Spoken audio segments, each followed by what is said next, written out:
still in a battle for as we head towards the offseason. Sydney Yazzie, or Yahtzee, I don't know how you say it. He is a 5-star number 2 player in the country. We have a chance. In fact, it's UCLA that stands between us and multiple different recruits on our board. What I would like to point out the most, though, was Lamar Bixby. He's a star dev Kentucky running back with 90 speed. We found J.C. Snow from Kentucky, star dev, only 84 speed at receiver. That's a little bit of a letdown. Now we'll look over some of these 5 stars that we brought in. We're getting a elite dev with the gym on Julius McNabb. He's going to be a great linebacker for us. We got Kevin with star. It has now been 2 seasons in a row, though, where we've been able to find an elite dev will linebacker. We're going to have to move them around a little bit. Just shows you that might be our new position that we're best at recruiting. I'll just have to remember to look for another one next year. We average twice the amount of rushing yards that Temple gets, so we should theoretically just run this ball down their throats with A.J. Turner. That would be a great way for the senior to go out, and am I seeing some snow? The snow games are so rare on this game, but we have gotten ourselves one. Even the Hokie Bird is excited for this. He's going to look good on some Thanksgiving dinner plate. It's that time of the night where I'm starting to get a little bit hungry. He's one of those mascots that is acceptable for you to eat. There's other mascots you probably should not eat. We're currently trailing 10-0 though. Jeff Overton Jr. fights his way in, and I just have to wonder, how has this happened? It's clearly taken our offense 3 quarters for us to even wake up in this game. Cameron Dyer with a good throw to the end zone on our next drive. And the lead that Temple worked so hard to get has been erased completely. With all the momentum on our side, it's put the Owls in a really tough position. They think that they can test us deep, but Teo Johnson just doesn't catch the ball. That's okay, I wanted us to have some more room to work with anyway, and this is so satisfying to play in. Cameron Dyer with a deep throw down the field. Higdon is going to get his 2nd touchdown of the day, and what is it going to take for him to get on the ground and start making a snow angel? That was the type of celebration I was looking to see there. We finished with 28 straight points to win the Military Bowl in this snowy game. It caps off a freshman season for Cameron Dyer that I think he's going to be happy with. We're talking about a kid that had 20 touchdown passes, but 17 interceptions. He threw 17 interceptions, and I'm sitting here justifying him being out there on the field because our run game was so good behind A.J. Turner. The problem is he's going to graduate, and then Jeffrey Overton Jr., our next best running back, is going to leave due to brand exposure. So all we're going to be left with is receivers to throw the football to, and these guys will mostly be sticking around. On the defensive side of things, basically everybody besides Coy Parrish in our top 5 for sacks is going to be back for another season, but it makes sense. Those guys weren't as good overall-wise as what we would have hoped for. So our new defensive coordinator, Clark Leah, is going to be able to inherit a couple of useful players. He's just losing all the stars, though, that should have probably been on one of these playoff rosters. I'm glad they decided to be a Hokie, but they're all going to be one-year rentals as they go on to enter the NFL draft early or graduate. I'm not seeing Jeffrey Overton Jr., though, as one of the players that we're going to lose. Instead, there's some of these lower overall guys that want to transfer. We just recruited Kareem, and he is going to decide to stay. The freshman tight end is not gone yet. There was quite a few losses from this team, though. Benji Gosnell, tight end, that was another player we didn't talk about too much. And I'm disappointed we didn't get 2 first-round picks. See, here's the thing. I wanted to go down the talent developer pathway, but in order to do so, we need to have another player drafted in the first round first. And if that doesn't work out, I feel like Tactician could be calling my name in the future. I'm just not going to spend our coach points yet. We'll just adjust based off of our needs. Once again, we got a lot of defensive backs that want to transfer in here. I've noticed, though, Weston Bryant, the 39th highest rated transfer from App State, we're first on his board. And he's a freshman. He wants to play for us. You could claim that wouldn't be very loyal of us to Cameron Dyer, but we have to see what other options we could have for the future. We're just going to see what we can get through the transfer portal, and most of the time, we probably won't win a lot of these battles. We're currently just feeling out interest, and now I have to guess the hard sell. There are 3 options that it could be. It contains championship contender and conference prestige. It's all I know. It is time for the moment of truth, though. We have been able to guess it correctly. We had him on a visit, and it's looking like Weston Bryant might become a host. For some of these other battles, like for the 5-star receiver, we're not going to be as lucky. UCLA is clearly going to win that one. We might need to schedule this guy for a visit. It's a good thing, though, that there is so much value in the transfer portal. Like, I've been able to find C.J. Spence, a 6'4" freshman cornerback that we could get from Virginia. There's just so many players available. It makes it to where I wasn't stressing as hard who was going to sign with us on National Signing Day. The first player we lost was Weston Bryant. He chose Clemson even though we had it lined up to get him, Florida got both Micah Strickland and this corner. And what I've started to notice is basically a bunch of teams in the ACC outside of the Gators took players that I really wanted. Here's the thing though, between J.C. Snow, Devontae Williams, and Justin Thompson, we have 3 started receivers as true freshmen. Plus, we don't even need to get Micah Strickland as a transfer because we signed 2 5-star safeties.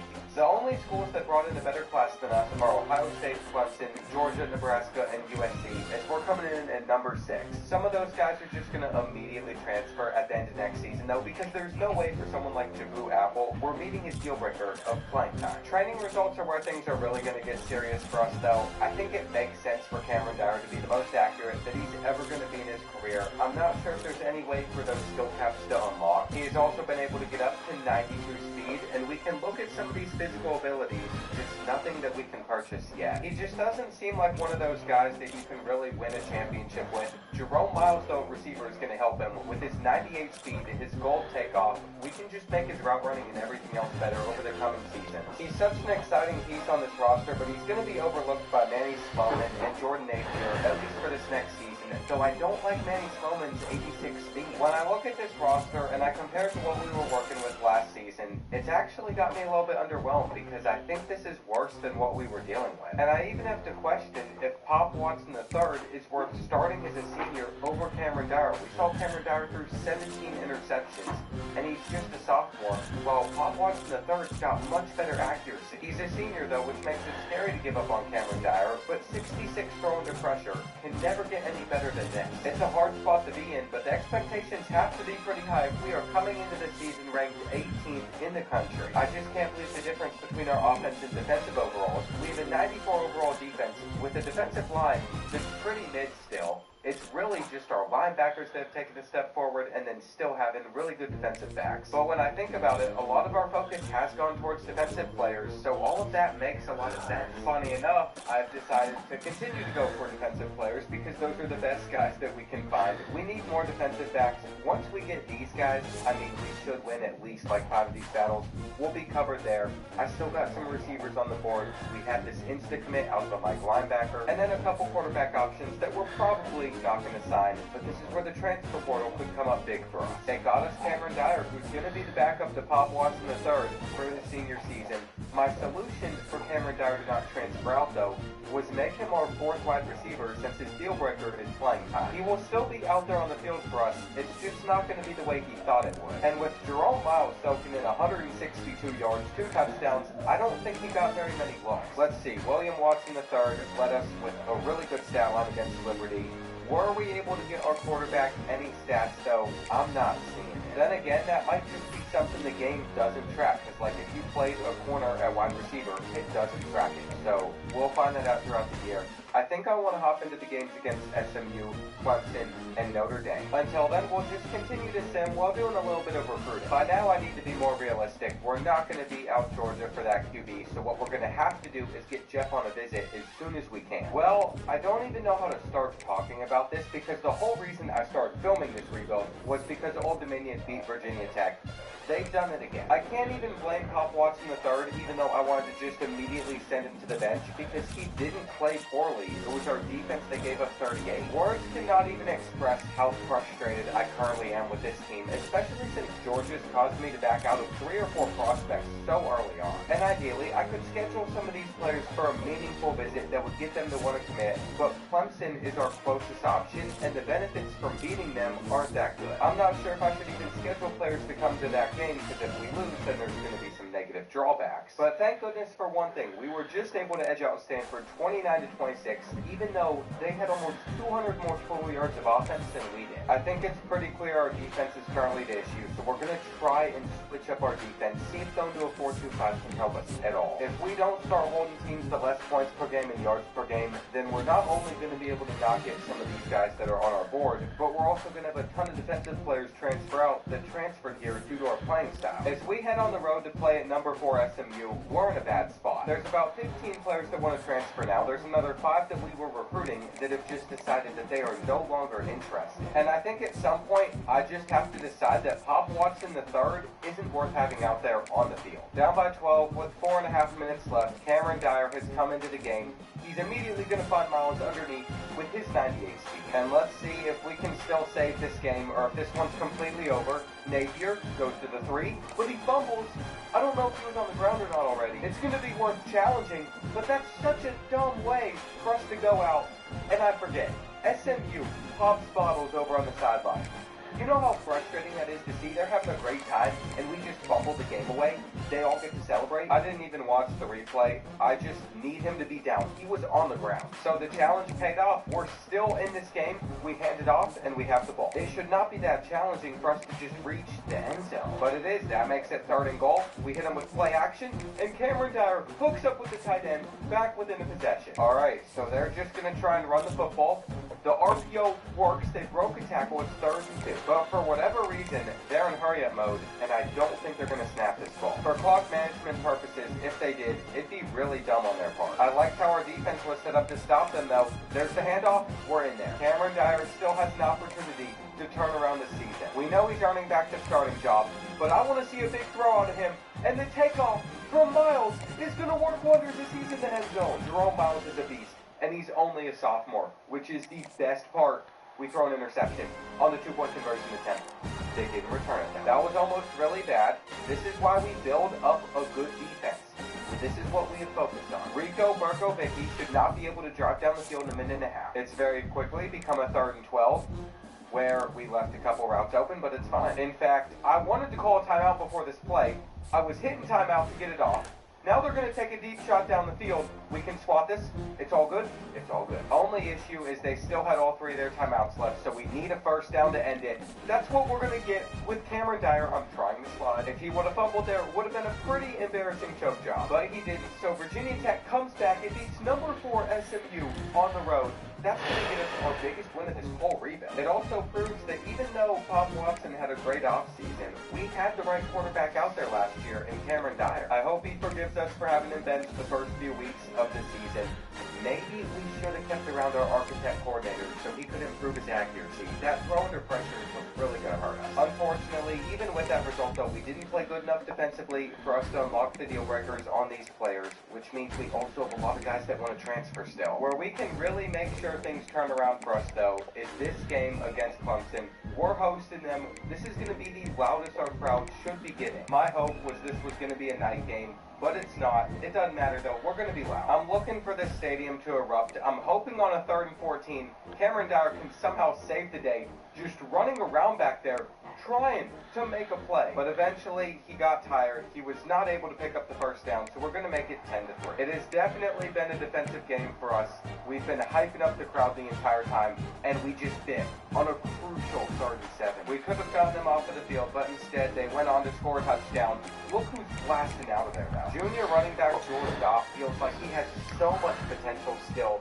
He's kind of taken over for Jeff Overton Jr. It's even better though whenever we're able to get both of them out there on the field at the same time. And here's a big run on the ground. Our offense seems like it's finally coming alive in this game. On a 3rd down, there's no way they're going to catch us. And what was I telling you all about Jules Goff? He's a beast. He makes good plays for us.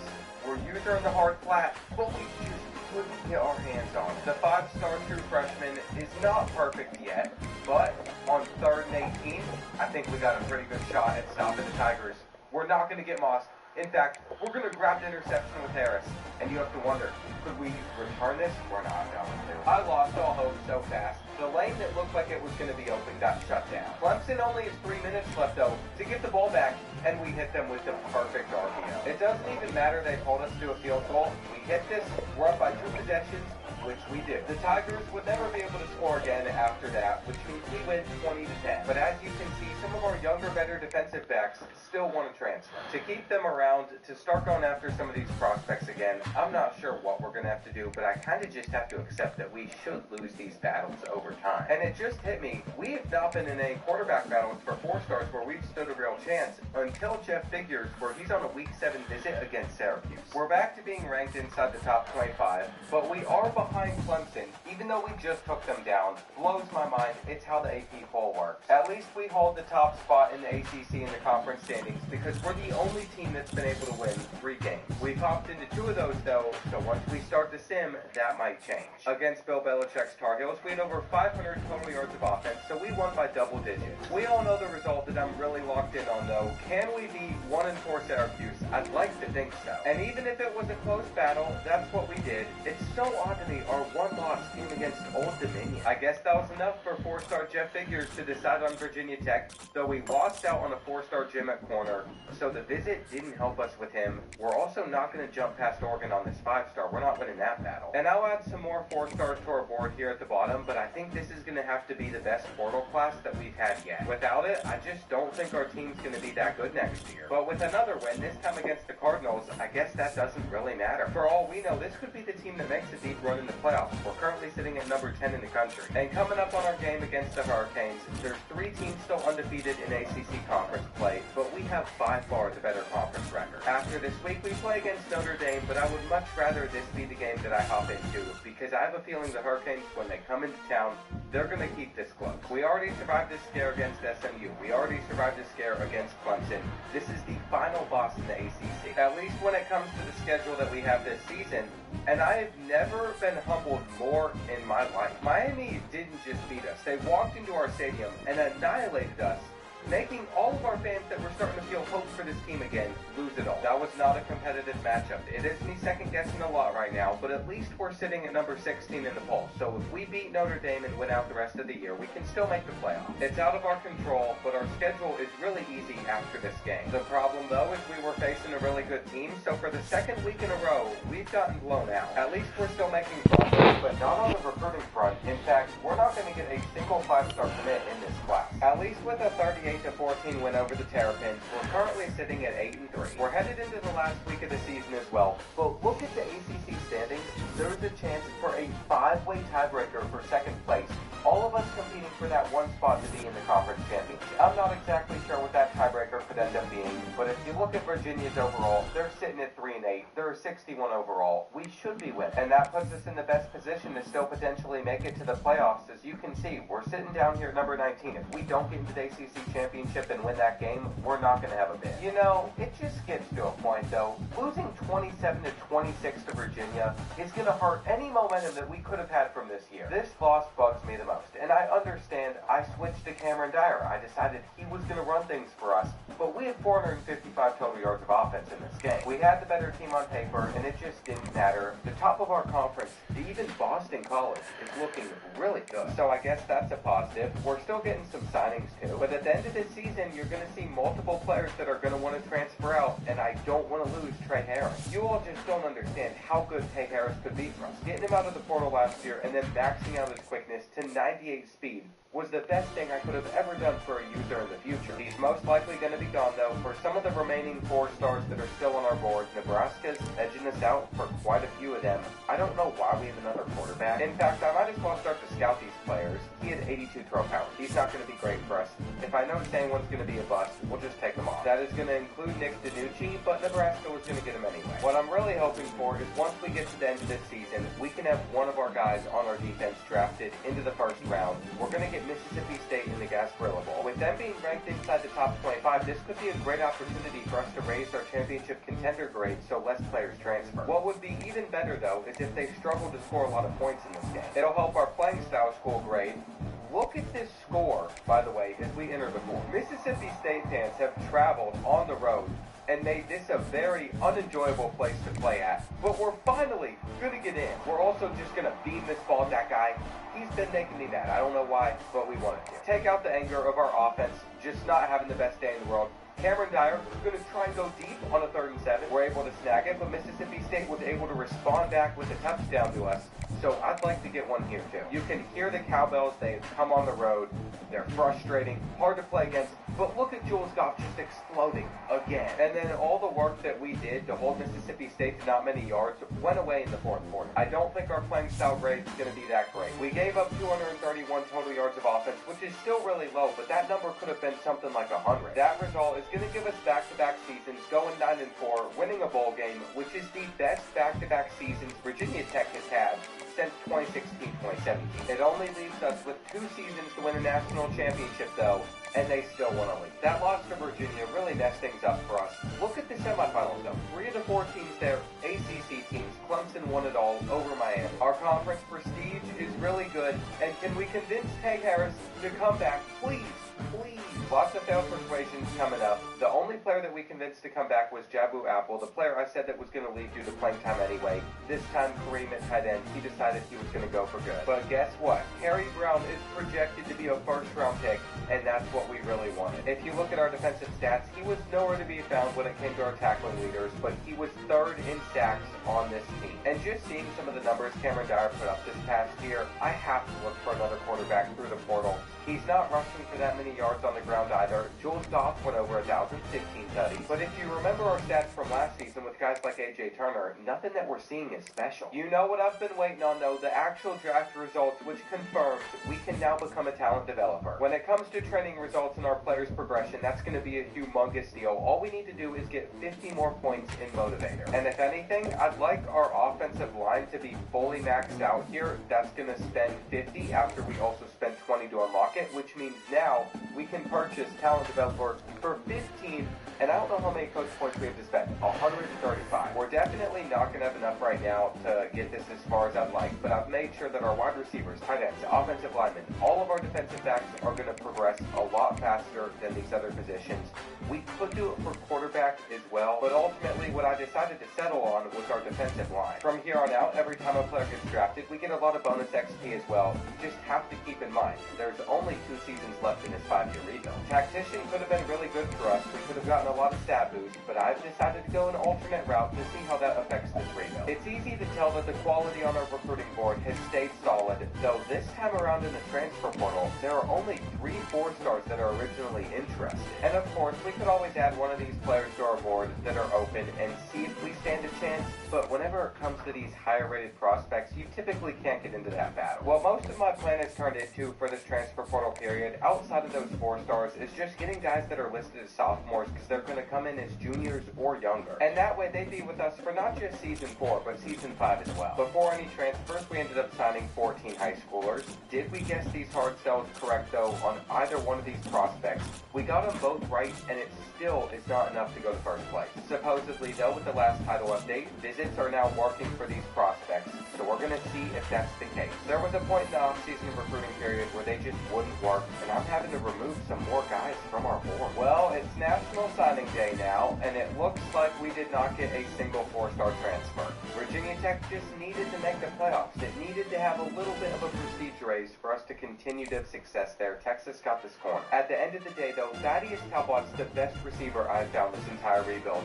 We got him out of the portal with his elite development. He is only a freshman right now. We don't know if they're going to be the future for us or not yet. This was the worst class ranking-wise at number 22 that we've had. But if you compare that to the rest of our conference, it's still within the top 4. There's certainly a lot of concerns I have with this roster as we head into these final 2 years still, but seeing some of these depth traits has me feeling a little bit better. We know that Jules Goff deserved this. He is now a senior with 36 skill points to spend, but his quickness and elusiveness is already maxed out. I was able to get him the Platinum Shifty, and then I also upgraded his power twice, but outside of that, nothing that you're going to see is going to be too game-changing. Then when it comes to Cameron Dyer, since we can no longer worry about his accuracy, I got him up to 94 speed. I wanted to get Shifty at Platinum or Magician at Platinum, but we need some more skill points before that can happen. For wide receiver Jerome Miles, he's going to be our best receiver. I think what I want to do for now, though, instead of upgrading his route running or hands, though, is just get his quickness all the way up to 99. I've not seen this in a while. You're pairing that with a Platinum takeoff. And then Thaddeus Talbot, between the talent developer perk that we have and his elite dev trait, has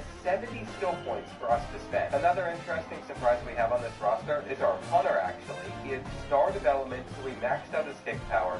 Now we're going to be able to max out his kick accuracy, and I'm most likely just going to move him over to kicker next year because he's going to have easier accuracy timing on deep field goals with the Platinum ability. I do think this could be the worst defensive back room that we've had this entire time with Virginia Tech, though, just because we lost a lot of players to the draft or to the transfer portal. Being Being a former 5-star and having star development, Kevin Puget had the most potential to grow as one of our defensive backs, and he only got up to an 85. Our defensive back room is definitely something that we need to be looking out for, but at least we have another year to still build on it and make it a lot better. Just seeing how our 2 5-star safeties from last year progressed, I think another year is all that we're going to need. Ideally, in our final season, we'll start inside like the top 10. For this season, we're starting at number 23, so we're already getting a little bit of national recognition. They see the potential in our program, but we have to play Notre Dame, we have to play Pittsburgh, Florida State, SMU, Miami, Oklahoma, and at the end of the day, that's not too bad. I do a lot of rebuilds on this game, and whenever we're doing them inside the SEC or the Big Ten, our schedules are always so much more difficult. And the only recruiting I'm going to plan on doing this season is going to be through the transfer portal, since those high schoolers aren't going to come in and start for us. I think one thing that's going to remain true this entire rebuild is our defense is carrying far more than our offense. That was a nice little run from Cameron Dyer, but we've held Notre Dame to just 3 points, and look at how overpowered Shifty is. He kind of just flies through everybody. Once Jules Goff breaks off a couple big runs, he'll be set to have a huge season.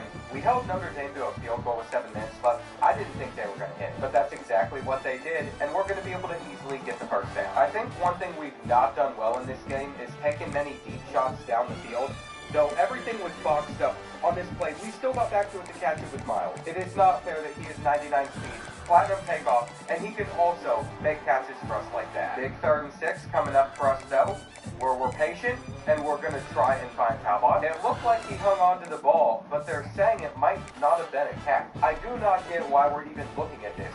He got 3 feet down. It was just a great play. It reminds me of something you would see whenever you're watching on Saturdays. We don't even need to score a touchdown on this drive. All we have to do is make sure that we get a field goal. And look at that. They're hitting them with the flag, so that's going to give us a new set of downs. The little extra help from the refs is what we're going to need to beat Notre Dame, and that's a great start to season 4. They were able to score in the final seconds, but it's not going to make the difference. I will say, though, Cameron Dyer is not great through the air still. It's certainly a weak spot on this team. It actually makes me want to try out a playbook like Georgia Tech's, because when this game was created, they Haynes Sting a quarterback. He's running the football a ton. So we'll see if that can help our rushing game as we host Liberty for our next matchup. Just like that, he had 15 carries on the ground for 77 yards as our leading rusher, though we only beat the Flames by 4. It's just a reminder that none of these results on our schedule are going to be a gimme. At least there was no way that we were going to lose to Old Dominion again 40-0. That is BTA. We got Louisville coming up next. I'd love to do the same thing against them. Though at some point you have to wonder, are we ever going to play a game on the road? It needs to happen at some point.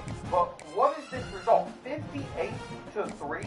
How did we melt down like this after winning 40-0 the week before? Obviously, Jay Stuckley had a decent game for them at quarterback. They were able to run the football well. We didn't run the ball that well at all. We had 3 interceptions with Carson Boyd. Cameron Dyer is injured. It makes so much sense. We went to running the football. Positive.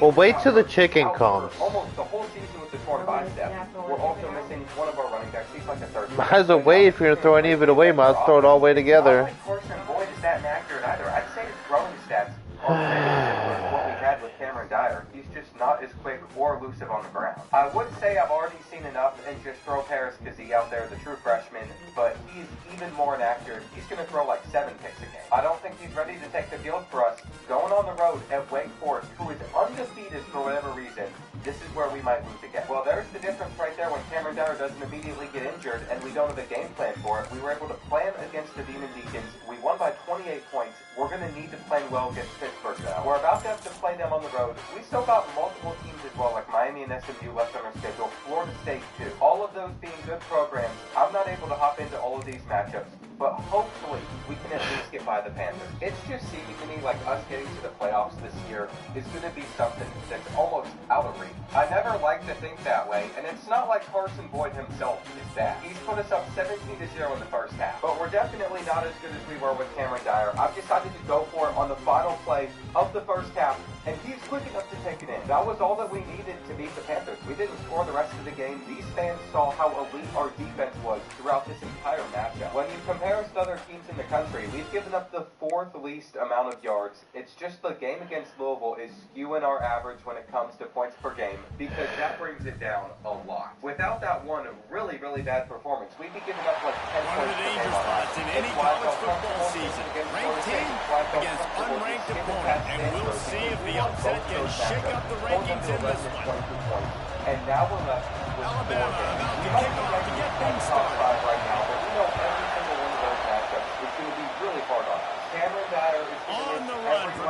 his them own as well. 5. Charlie Collins He was looking for more running room, but none to be found as he stopped at the 23. So Wisconsin's offense will dial up the first ball plays in this one. It's not often we focus on a matchup quite like this, but then we get the couple of premier tight ends in this game. I was hoping we could beat the Mustangs without my help, but unfortunately, I have to report that they took us down by 6. Where that leaves us is number 12 in the country. No shot at really making ACC championship. But if we win our last 3 games, we would be in the playoffs. So we're about to find out. Is this another season where we get blown out by the Hurricanes? Or do we have a real shot at taking them down? Headed into this matchup, they're undefeated, and Jeff Overton Jr. has been out there a little bit. The later we get into the season, the more Jules Goffin is just going to get tired and not always be out there. But he takes this one in and tried to dunk it on the ref's head. I haven't seen someone come that aggressively on another man since Zion Williamson during his Duke day. But that's the type of energy we need out of these guys. Currently, we're trailing by a few points, and we're going down. The worst part is now to hit this field goal.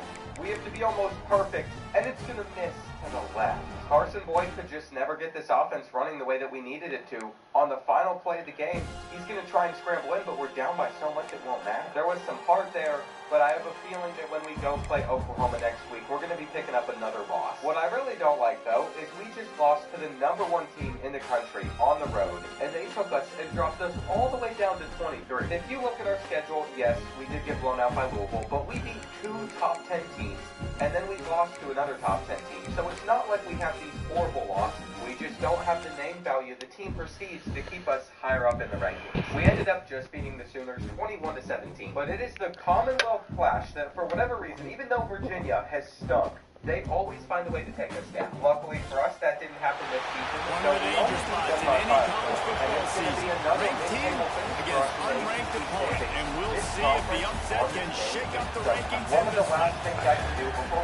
Welcome to the home of the Alabama Crimson Tide. Tuscaloosa, Alabama, Salem Field at Bryant-Denny Stadium. As we see a squad from the Big Ten, the Wisconsin Badgers, taking on the 7th-ranked team in the land, the Alabama Crimson Tide. For EA Sports, I'm Reese Davis, Jesse Palmer, and David Pollack with me, guys.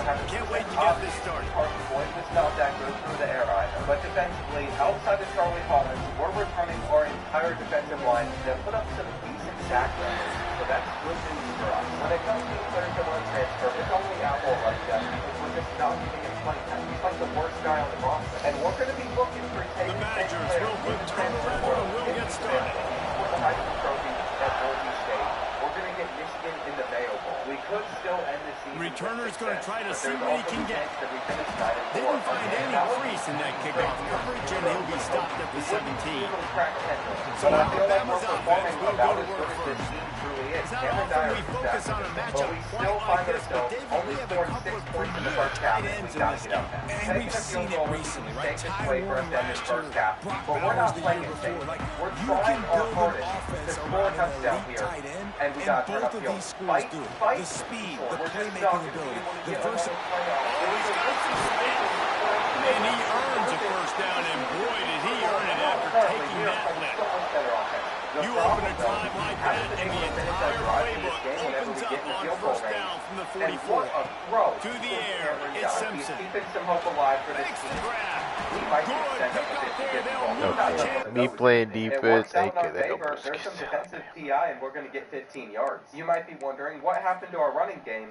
Well, that's been stopped really well by Michigan throughout most of this day. When Jeffrey Overton's out there, he's averaging basically 1.5 yards per carry until that one. And the reason why This crowd trying to make life miserable for this if anything offense. we'll have figured out for next season is we're very They'll run it out of the shotgun. If they get injured, Not we're going to be in a lot of much trouble. doing there. On He third gets it down, to the we're just 26, taking a gain of ourselves. 1. We're going to find our way in. And this is Didn't where get much on first down. It's 2nd and 9. Michigan is going to have all the time in the world. Wants to go up top.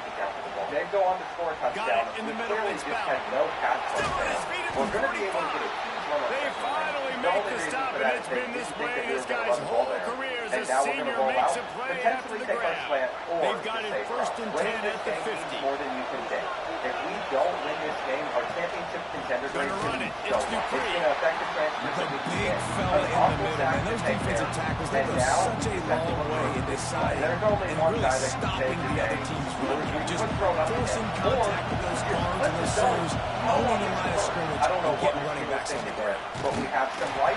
That is a big win for this defense as they were right there as soon as he got the ball. A veritable crimson tide of noise on Saban Field. They were third down. We could still stop the run and get the ball back. Quarterback doing what he does best. He can move.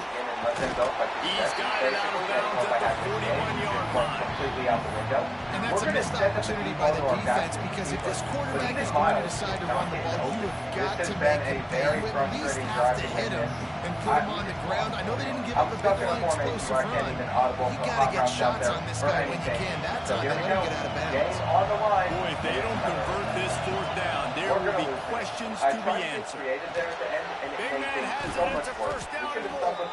They'll finally get him on the ground, but not before he makes it to the 30 and gets a first down. The metrics tell you so often. Go ahead, go for it on fourth down, and it pays off there. That just shows you the head coach's confidence in his quarterback to go out on a critical fourth down and execute. Inside the 15. They drag him down, but not before he's moved the chains and the screen pass is effective. I don't need any of those guys to stick Great job, too, by the QB there, holding the ball as long as possible, allowing the pass rush to get upfield, and at the very last second, getting it to his guy so that he can go get the first down. From the gun, running back gets the give. And he's swallowed up at the line of scrimmage by the big defensive tackle. Second down coming up on this red zone opportunity. From the gun, the ground game. He steps and powers and works his way, and they finally get it down at the 2. Really need to pick up this conversion and avoid having to settle for the field goal. Looking to throw, it's Edwards. Here it's picked up, and they move it right on the turnover.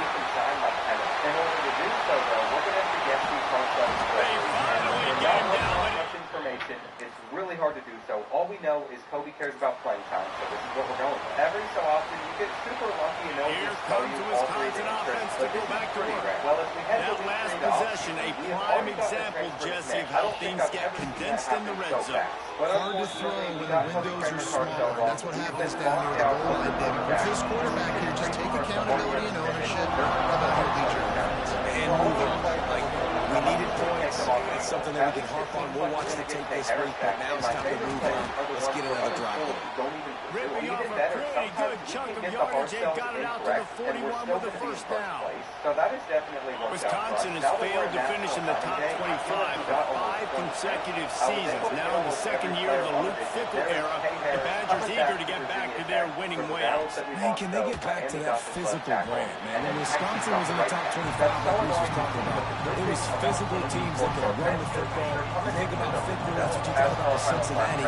Jesse, can they get some of that back? Yeah, great defense, running the ball, and just being smart. When games are on the line, doing the small things to get those wins. It comes down to the tiniest details. There's talent in that Wisconsin locker room, but they gotta put it all together. Hey, boy. Huh? Oh. Snap it from their own 36. But then the real idea is, what if we made him an 85 overall quarterback? I'd also like From the gun, wants to pass. We're to go over to tight end just so we have a better Wide open downfield. And he gets a big chunk of yardage to the 34-yard line. Man, man coverage, when they get up in your face, they make things hard. You want to be able to attack the whole field and get them leaning in one direction and then break outside like you did there. Nice out route connection. Nice chemistry between quarterback and wide receiver.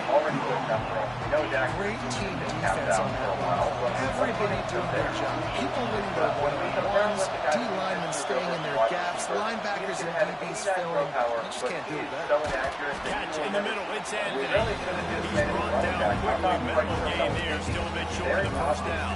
I like the decision by the quarterback here. Just get the ball out of your hands, get it to your playmaker. A lot of times he'll dance and make even bigger plays than he did here, but he's still a toss. Where I'm having a lot of fun now is our receiver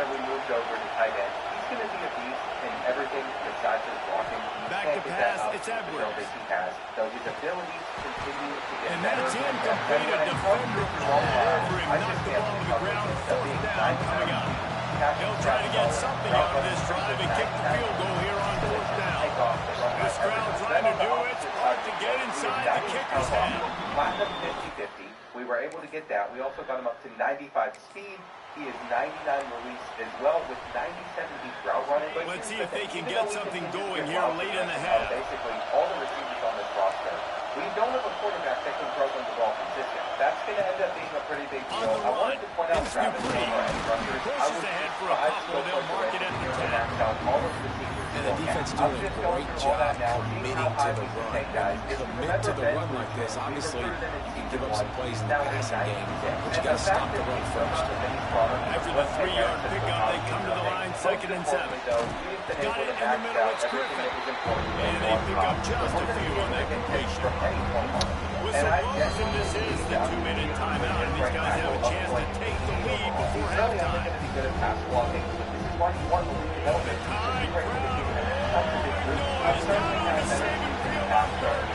But I like how this one's from the gun, wants to pass. Really deep roster with a lot of players that are 90 overall. They bring him down, but not before he's able to pick up the first down. 99 overall team.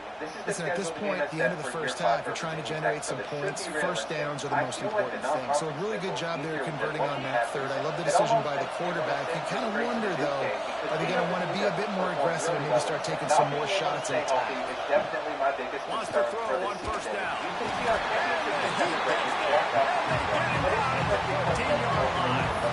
And a great job by the defense, dropping in zone coverage, all eyes on the quarterback, taking away the options, and when finally the pass rush gets him on the ground. Sawyer Henderson threw 3 interceptions, while Kevin Dyer had 5 touchdowns through the air. He's actually passing the ball well, and he had 6 total touchdowns with his rushing. We got a timeout here late in the first half, and they'll try to get more points on the board before the break. At the end of the day, though, if he doesn't get that many passing touchdowns this season, that offense having to deal with the last thing you want on first down, giving up a sack as they come up to the line on second down. And I feel like if we don't have it, they're just going to be up. They're able to get him stopped just shy of the first down. Listen, there were a lot of they're at their where fastest tempo trying to get on this third down play. Well, figure this down. If we're going up 38-10, Cameron Dyer has been a this entire game. And I think the craziest part is we didn't even need to do that well because our defense held 3-6 points. It feels like a no-brainer. And the Badgers come to the line with a new set of downs. Hopefully lose some games. We should There's the pressure. Hit hard just as he released it on first down. He just couldn't get it to the receiver. What happens when we don't He didn't have a whole lot of time to get rid of that. The defense was all over him right after the snap. No wonder that they fell. As hard as we are headed into the bill, and he can't connect on the throw. It's incomplete. So maybe we have 5 minutes to figure things out, though. We need them 40 through the 19. The last 5 games of our season are going to be against Pittsburgh, Miami, Syracuse, North Carolina, and Virginia. Decibels rising as the crowd gets behind this defense on third down. But that's what's going to be out of the gun. The running back has it. And they'll stop him about 5 yards short of the first. Looks as if we have an injury on that last play, and we'll take a break to check him out. The Badgers line up to punt it away. This will be their first punt of the afternoon. At 17 all, our defense is simply not playing very well in this game. Was looking for more running room, but having himself a day. It's just starting to blow my mind how many points we've given up in this game. Is that another good throw? Okay, here comes the Wisconsin offense onto the field. After the lack of production in the first half, plenty to talk about. Let's see what they can dial up. There we go. It didn't work for them, though, so they gets it to the 42-yard line, and that's a first down. Rotating between Ricky, Ivory, and when you run those drag routes, it just takes a little bit of know-how. And I say that the receivers got to understand, find space. My quarterback's going to find me. He's looking for that space at the same time. Nice throw, nice catch. Way to go. Picked up 2 yards on that last one. They need 8 on second down.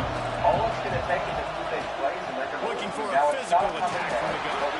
Continuing to turn and move it forward. They're closing in on midfield. It's down at the 48. And the Badgers are at the line trying to move the sticks on third and short. Here comes the heat. And the defense picks up a sack, getting the quarterback down at the 44. One team makes its way onto the field. This will be the second time they've had to kick it away. I wouldn't call it a shank, but I don't think he'll include it on his greatest hits. That has to do with the fact, though, that he just doesn't have that many passing yards or passing touchdowns. I told you, that was going to be an issue. It can't only be rushing touchdowns. There is still 4 games to change. On the field in front of them as they open this possession from their own 20. Number 2 Miami. To they throw, are coming it's last Edwards. for college game day, for the game of the week, where Here's to the big fella. They make the stop, trying to pick up just a little bit at a time to get to that first down mark. They're using quarterbacks. The Badgers can really attack on this second and short. They'll try the run. He's put us in a spot where we're up by 3. I thought we were They about to make score a the touchdown on stop, that play, but he'll have enough yardage for a and first now he down. takes it up the middle. What's crazy It's is got to it's been feel a lot of good Miami as an turnovers offense that have knowing allowed that us to early in the pull back. drive you can turn Consistently around, run the hand it ball off, over get time a push and up time front, and go again. get positive Which is yards. why we won. And the potential for a Heisman Trophy continues Looking to live throw on. on 4 first down. receptions out of Matthew Wiley, though. It's Grab not going to behind happen the line. It's Dupree. And just a short and safe pass play to pick up a few. Just like us. This defense is going to have to be careful. Not only do they have to worry about this guy running the football, but they've got to keep their eye on him when he runs routes, too. He is a versatile back. And it'll be incomplete. This is some physical pass defense. And there it is. A veritable Crimson Tide of noise on Saban Field here on third down. Caught over the middle, it's Dupree. They'll get him down, but not before he crosses the 50. He's down to the 49. This running back is a weapon. Not only is he going to hurt you in the run game, but they're going to throw it to him. And they're going to throw it to him on first down, second down, and third down, as you saw right there. After an unproductive first half and opening drive in the second half, the offense finally finding a little something to jumpstart them. They got a first down. And this one will be stopped for no gain. Didn't get much on first down and second and 9. He turned around. He saw the ball coming. The play action fake. To win the Heisman Trophy, Cameron Fires to Dyer the needs tight a end. lot of touchdowns. And the big fella And that is the unfortunately just quarterback not coming. makes a short It's tackle. about to be 4th and 10. We're As they throwing get the set to trailer snap by it 10 just yards. about to reach the end I of the guess we quarter. weren't getting the ball out quick enough. On They're third about to down, go to he the end drops zone, the throw. and we knocked it out. Well, they really could have used that pass there. Physical pass defense. It brings up a I fourth still down. think we are This offense hasn't been able to generate a lot of points in this one. Here in the third quarter, you're seeing the defense and how much pride they take on being physical. It's not just stopping to run. Guys in the back end flying to the football in the air, getting hits on guys, that time on the receiver, knocking it loose. And what that means, And they make the tackle, but it'll be enough for a first down. And we'll see if they get another playoff here in the third. Man down on the play as the officials take a break to let him be checked out. They'll be able to get off one more play before quarter's end.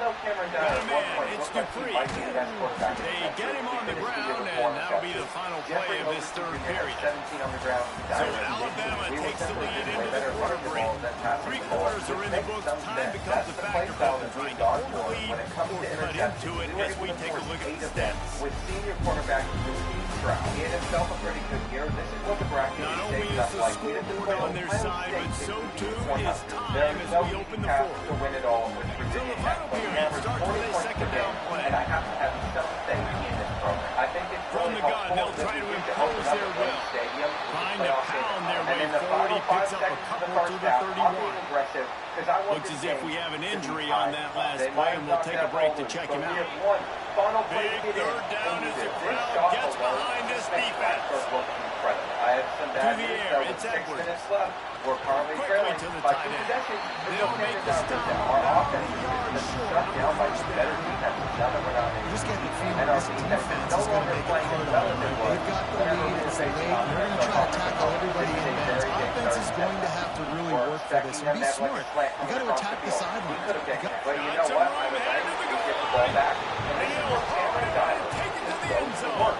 He's got to be able to cover. We're Wisconsin. looking deep every so often as well. We're trying to throw it over the head of that kid. I think this zero blitz is going to be extremely costly for them. You could just tell by the lineup that it might have been one. They disguised their coverage. And Wisconsin has its offense back on the field. Man-to-man They saw coverage. what happened on that And last it's scoring hostile. drive, and It now looked like it probably was dropped, feeling but a for little whatever bit of heat to reason, we couldn't get answer. the first down. So we have very Pressure quickly all over the hurried up quarterback, and down he goes at the I don't know 24. how he got And the Badgers Badgers trying to find their way forward after the big loss on the last play. Second down, they'll go to the air. Would sure be something. And the pressure is coming in, and they get him again.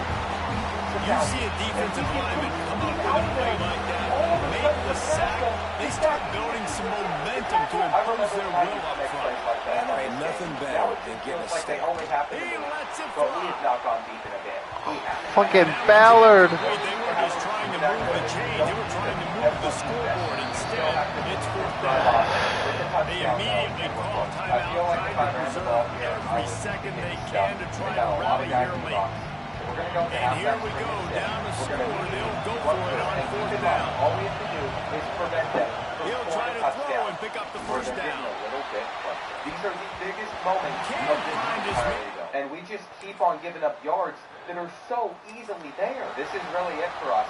They take the quick lead, and they're hurrying it up to the line to just fight the ball. Here we go, 3rd and goal now. I have to watch the flat. We got both of those routes locked up. But they have so much time back there in the pocket, and we couldn't get our hand on the ball. How did he see his receiver and make that crossbody throw? I'm just not buying it. That is so unlucky on our part. What we're going to do here is we're going to try and play Looking to throw and on go for first a down. huge play, which worked out. It got Just us a short I pass would to like the to tight set end. things up, though, He which is stopped exactly just a what we've chain done. link That or almost two ran out the away rest from of the the clock. first But down. this It is the sets them reason up for beautifully having here. a good picker. The Because we Badgers shouldn't have get a lot of trusted options in on it. second We are and headed to inches. overtime. This does not look like a team that's going to Grant win over the middle. It's I Anthony. can't believe we even To find the ourselves in this 43-yard position line in and the a first first place. down for this But we're already offense. at the 10. I feel like we've gone away from Here's running this the ball. offense We've done with a a lot of fresh set passing of these downs. games, which is probably Smith a wants big to mistake. throw. Are we going to be able to It's get them complete off to the the field right. defensively? No That's chance the to real run, but question. still a Brett, solid pickup on that glad one. we knocked the ball loose. It really Sprinting looked to like the we were line, about to trying give to up a get this touchdown one off. there. Clock's And, running. yeah, they got it. Marquez Fuller's been quite the quarterback in this game. My hope, though, is we're able to stop the Look run downfield and hold again. it free. I haven't gone with much He man wants a to man big coverage play yet, here so late. it's starting to help. I'm And actually the really liking incomplete what I'm pass seeing out taking there. a They shot hit us with on play second action, down, and though, they'll be they're left gonna with third down. If we could just And walk the this kicker, Badgers they come could to the check it. line on That 3rd and would be short, trying to keep the Instead, drive though, we're gonna put alive. the pressure back Pressure on us. I coming. think after we ran He'll for throw our it down. touchdown, they're going to come out with And some so better we running know to look where at. it So we goes. are going This to go defense through makes the a air, third down and then stop. we'll take a second. I really Down don't by want to be trading multiple two-point possessions. conversions back They and forth. can't Of come course, up there's empty gonna on be this a drive in flag. the Just fourth when it quarter. looked like we They'll had go the for first it down, on fourth we down. had momentum. The freshman They're called his own now we number have to and be kept this careful. drive We moving. cannot take a The sack Badgers here. getting That'll set make the on field first goal and 10. manageable. But we are about to be iced. Ocean from the And right. assuming that this goes in, we're going to Wants be to go trading up top two-point on first conversion down. attempts back and forth. And We've that got some incomplete more. pass This is the caused play by the that big stresses hit me on out the first most. down. Second down We're going to be coming. short. We're going to be short. Plenty of distance between him and the sticks here on second down. Now we got to get Looking super to aggressive fire. here. I think they're going to run it. No, This they're time throwing. it's They complete. hitch open. And He'll I pick like up it. a few before going out of bounds That's at it. the 34. That's it. I'm sorry. Virginia Tech fans, we did. We did a lot with free throws. Noise down We on came the far. Saban field But on third we're still down. not going to win a national Moving, championship. keeping the I'm just eyes sitting here in downfield. disbelief, 'cause Gonna I'm try starting to to get feel it like these himself. 5-year rebuilds. He'll be Take knocked out of our bounds mistakes, at but the I'm feeling 29. I came so far to get When to you're this point trailing just in to the watch fourth quarter, our it's not entire just the other team team, do right? well. You're So I fighting don't against think that it's clock. gonna be possible Nice for me heads to up win a play by the national QB. championship He does a next great job season. No, I cannot scrambling, do it. getting the All first of our down. best young Pressure players is on the way, and the pressure has arrived, and down he goes at the 30. Offense uses a timeout, 17 seconds left on the clock. Wants to fire on second down. Makes the grab, it's Anthony. He'll be run out of bounds right at the 25. They run into a bit of trouble here, third and long from the 25, and the last thing they want is to get knocked out of field goal range. Trying to escape and get it himself. That will be enough to move the chains and give them a first down in the red zone I at guess the what we can 14. do is just make our talent developer It's a continue lost to go cause, up. but they That'll keep help with our fighting. player progression. And I have to try and find And the a pass full is team incomplete. through They were going for the fabulous parting gift, but instead will just go home with a loss. You know, there's no real reason to panic And I when you think think for about some it. players, I'm just going to accept that we're probably Certainly, this was a I'm just having a bitterly really hard time disappointing getting outcome. some of these You can look at a hard lot of because different this year, statistics. there are a lot I of know we players tend who to are overcomplicate college football these days, but guys, at the end of the day, it comes There's down to also two a very decent amount simple of battles things. that we lost, so I'm not sure how good this team's going to be. The problem is this video was designed to be a 5-year rebuild. I've just gotten a new sense of life after losing that game to Nebraska that's frustrated me to where I still want to win it all with the Hokies. And and that's why we're taking one more season with the 19th best class to see if we can run it back. There's some moves that should really help this roster, like moving Jared over to running back. I'm not sure why we ever had him at quarterback in the first place. And then it also hit me that in the portal, we were able to sign an 88 overall kicker. Those guys were just 2-stars. For not really being prepared to do this, I feel like this team has potential to be a lot better than I was expecting, though I do think having Jared as a running back is very quickly just going to change. He needs to be a receiver. Then Marvin Holyfield, another running back, is going to go over to tight end. We just don't have that many guys on the roster. We've also maintained a lot more players than I thought we would, just for the overalls that they were. We're seeing some depth trait upgrades that are going to help take guys to the next level. As you can see, we got all of these guys here that I thought I was going to be able to manually upgrade. Some of them have skill points though, and some of them collected no skill points at all. I almost feel like something is broken. Never mind, it was just a visual bug. Once I click in there, we have the skill points to actually spend with some of these players. So we're going to take them to even higher overalls. This is why we were struggling with our linebackers. They don't have good coverage stats. After restarting my game, it looks like things have gotten a lot better. So if you ever run into that bug, or the scheduling one where it just doesn't show the result when you sim, just restart the game. It seems to fix it. Our quarterback situation isn't as bad as you might think either. Isofo Pua is not going to be the best at throwing deep balls, but we could get his awareness up and he'll probably be like an 88 overall. Mike Iverson's the other option. We got him out of the transfer portal. He had star development and no skill caps on his accuracy, so he is very quickly shot up to our best quarterback option as a pocket passer. And the best part about this kid is he's only a freshman. Our receiving core is coming together pretty well too, so he's going to have great targets to throw the ball to. By the time I finished up manually progressing these players, what we have on our hands is one of the best teams I've ever seen. Somehow, we have built a team that is this good.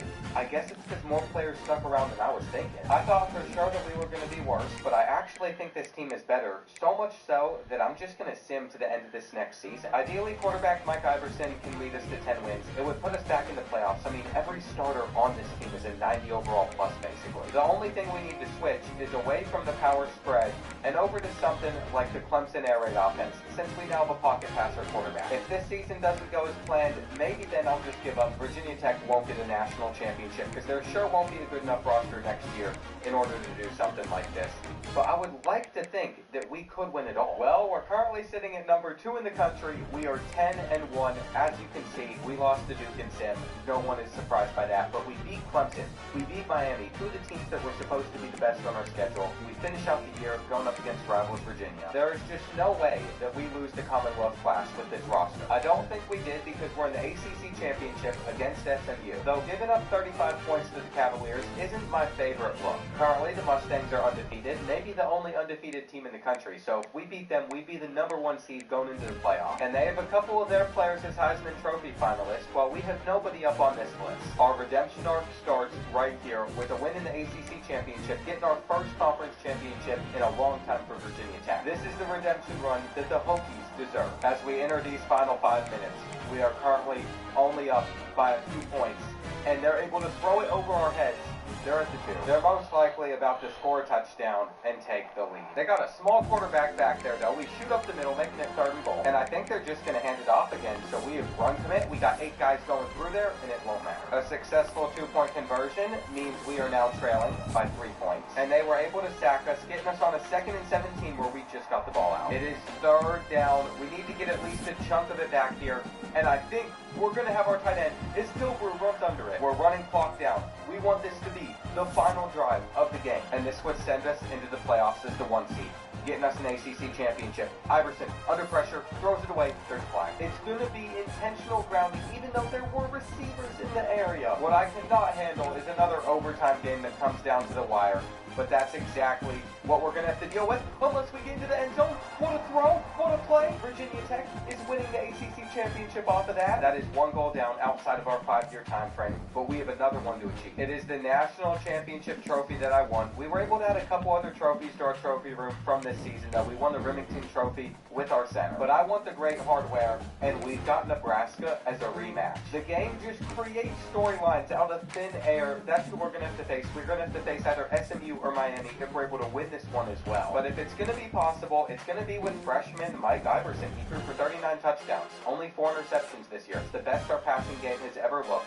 We still ran the ball pretty well, but of course, this is the best numbers our receivers have had. We also had 2 players come very close to having double digits in sacks, but we were just short there. Tackle-wise, 88 out of Grant Carr. He's from Grand Rapids, Michigan. Some great content has been created around that city. It is time that we try and get our revenge there. I think we can get past the Cornhuskers just because our team got better, but it's our defense that's going to have to step up. 3rd and 6, up by 7, 2.5 minutes left. Over the middle of the field, they're going to have multiple guys open. Marquise Fuller is still on this team. He's just not been as scary this season. You know what's hilarious as well? The extra point was no good. I can't believe it, but we have gotten the ball back where all we need is a first down, and they're going to lose. I just skimmed past it. I skipped over the extra point because it's a simple kick. They should hit it, but Nebraska's missed it. They've lost in Nebraska fashion, and we're on to the semifinals. It took one of the rarest things that can happen in this game happening for us to move on to play SMU a second time. But we are one step closer to lifting up that trophy. I just hope that we can take down the Mustangs again, and that'll take us to where we were hoping to be last season before it all fell apart. Luckily for us, I'd say this game's gone pretty well, as they have been down by 10 most of it. They just caught a ball on our heads though. They're back within 3. Just like that, they're within 3. I'm sitting here thinking things are just sweet, that this game's over. We got the onside kick, but they still have 2 timeouts, so unless we get a first down, they can't get the ball back. This is where things get fun though. We're going to quickly throw it. It's going to be 3rd and short. And we have options on what we can do on 3rd down, but we are just going to hand it off and get a huge hole from our offensive line. Ricky Ivory ends the game, but it does help that we have like Welcome to Camp Randall Stadium, home to the Wisconsin Badgers. As we'll see, the winners of 3 straight, the Maryland Terrapins. It's just our right tackle spot that's pretty weak. Our depth was the one thing I thought would still hold us back from getting to this point. But we have done it. We've made it to the national championship with the Hokies. And Mike Iverson has one more game that he needs to win for this team in order for us to take it. Looking for space, it's Dupree. Crosses the 30 to the 31 on a 6-yard have pickup. the offensive game that we need to have so far, So which is how we're down by small in a 12 conference points. like Though this, we're and about to Big get Ten back play, this team really can come alive imperative to get whenever off we to a need good it start. Really focus on all offseason getting off to such a great start, right? Start fast, win our conference. Well, this is step 1, and so I think you're so tired of hitting your own color jerseys, by the way. You're excited when you get in conference play. You start to get some of that familiarity, some of that also that hatred that you have for these other teams. So the Big Ten is a fun conference. Yeah, and you know both of these teams, their players have had this game circled all offseason because this is the first one. This is the first step towards winning a Big Ten championship. Both teams feel it. Tight end makes the grab, first down, still on his feet. And he gets it up to the 36. It'll be a first That has down. not been a luxury that we've had. They're showing their intentions early in the game. It's fourth down, you're in your own end. We're going to be aggressive, and we're not just going to do this early. We're going to do this all game long. Awesome execution. They're going to be able to pick And a that field one goal looked and great go up by on the 7. grease But you know board, what? but when they This is blow it something up like we can that, work the with. defense is First going to win play. every We're time. going deep to Williams. He had the step, and he's going to break the tackle. leave it with He him. goes out. And he was At the fortunate point, not to Devontae Williams lose is yardage right on there. that I play, mean, able we're about to to wedge tie it things back up. to the line I of wasn't scrimmage. going to think about this one first, but it They've just got to come wouldn't up make with a any big sense play for on us this to do third that. I and think long. we're going to be headed to overtime. On 3rd down, action. we had a chance to knock it loose. Unloads We to the breaks it, wideout. and they're in It's goal. caught. We It's have no fouled. choice. We have to This let them senior score showed touchdowns. some We have serious to. This arm is not strength real life. firing We're that not one in for the taking first anything down. different. They're When you're going to run a comeback route, you've got to sell like you're going deep, and that was a great job there by the receiver, really making that corner think he was running deep down the field. So he got the corner to turn his hips, turn his shoulders, and then the receiver was able to just pivot around and make it an easy play. He's loose. And it looks like He's inside the 30 and out of bounds at the 29, and now they're threatening. It's just so hard to stop. There's no rhyme, there is no reason. He just scrambles around, makes people miss, and the next thing you know, you look up and he's 20, 30 yards down the field, and there's nothing you can do. He's got an open man. This next play And is the what lost Badgers us the moving playoff quickly game to the against line. Nebraska this last year. But we're going for it, and we're in. I'm going to run it back and just hope they They'll give us keep that it on same the defensive ground. look. Do we have the And time to maybe get he'll thrown get out? back to the line Looks of like scrimmage, we are but going no more to. than that. It's on the money. It's held on to. Awesome That's it. job up Virginia front by Tech this has done defensive it. line, We have won being the so national good at the point of championship. attack No, I didn't do it and twice. It eating took me blocks, six. eating some Either double way, teams that Hokies allows on these top. linebackers That to is run the free, end of a reason. If you've unencumbered to ever get been to the able to football. have more draft picks They're than we setting had the on this tone team, on then this I've opening lost. drive. 'Cause I feel like we had it Play all coming and here if on we make it 3rd to and this short. point in the rebuild, And he gets it inside the 10-yard line. They'll mark it at the 9, where it'll be 1st and goal. The Badgers pounded the rock to move the sticks, now back to work. Missouri State will be a new team in college football. They'll try to get it in with the run. He pushes it forward all the way to the 2-yard line. Talking to their coaches, they said we are going to run the ball on the first drive of this game and really see if we can establish that line of scrimmage. You've seen that early so far, and after that explosive run, they've now set themselves up here in the red zone looking to score. And he takes it in for a score. Touchdown, Badger. And so on after that. I'm aware it's going to make this rebuild super difficult, but I'm going until we win a championship, turning this roster into something so much better. And considering that positions like they dial up on second and a long way to go. He's been finding recruits to go after, but I don't think there's any gets the back moving. Wants to throw. At the moment, it's Washington. Gideon's supposed to be our future quarterback. And here comes the heat, and they get home, and they get him at the 21. And then the number one job is to protect your quarterback, and they weren't able to do it long enough that time. This offensive line, Reese, they've got to do a better job communicating pre-snap and try and figure out which people on defense are going to be rushing the passer. Right now, this offense just looks confused up front. They went like 8 towards FCS level this past season, so it's not like they're terrible. Fourth down, and this crowd trying to help this defense rise to the occasion. He'll try to throw and pick up the first down. Keeps on putting us in some really good positions, and right here we're going to go to the one. It might take us all 4 quarters, but we will find the end zone. And if we're going to win a game this season, it has to be this one. Things have started to look a lot better as well, because we even score another touchdown, but they've driven down to the red zone where we're getting sacked. And it's such a big deal that they've decided to settle for 3 that they barely made. We could run out the clock versus them, though we didn't even have a chance there to get the ball. And I guess I'd much rather throw it on 3rd and 12. He's going to have them beat deep. I don't know why they thought Markin wasn't going to be that quick. But Juan Burns put it right where it had to be. And even if we don't get this first down, the Badgers come to the line with a fresh set of downs. We're not going to go win this. But knowing how bad this roster is, I can pretty much guarantee this will be the only time we win. Looking downfield on first down. I'm sure we'll take down the behind the line. It's Dupree. And he never had a chance. As soon as he caught it, the defense was right there. And the D denied them on 2nd and goal. And that is going to be the last the run up the middle, looking for the score. He's tackled right at the 10-yard line, and they're trying to cash in on this drive. They won't have time to run another play, and we'll take it to the 2-minute timeout. Has also joined us in Conference USA. They're coming up the same year as Missouri State. So we're both just trying to figure out how we can maintain some success at FCS level. And unfortunately against Liberty, this is exactly what I thought would happen. They had tripled the gun, wants to pass. When it comes to the now that we're starting to incomplete. He had to get rid of it before he wanted to. The defense put the heat on. A long way to go on 4th and goal. The main reason for that is this looking downfield, it's only of 7 sophomores. Flushed out of the pocket. And without any young talent to be excited about, I think smashes ahead. We're currently sitting at 1-8, which does put us at the very bottom of our conference, but Delaware is close by, so maybe we could beat them. Even if they are better on paper, I feel like this is one that's worth a shot. And what I've ended up figuring out is the Badgers come to the line on 3rd and short, looking to keep this drive moving. On 3rd and short, they'll try to convert through the air. A little screen to the running back. Stats at quarterback were atrocious, but that I've seen many more interceptions than no, sirree, not this time. The defense was there and ready for that one. But that's okay. And they'll send out the kicker to try and field goal. 65 coach points to spend. I'm not absolutely center cut. And that lead. And I've had no issue landing them so far. I think it would be better if all of our players developed as fast as possible, so we're probably going to try to get to tier 3 on every position. It's going to take us a while to pull that off, but at least for these fans stepping up to help this defense on 3rd and I down. probably should have fired both of these coordinators. I can definitely promise that by the end of next season, they're going to be gone. And so are some of these seniors that didn't contribute. Snagged in the middle. It's Fleming.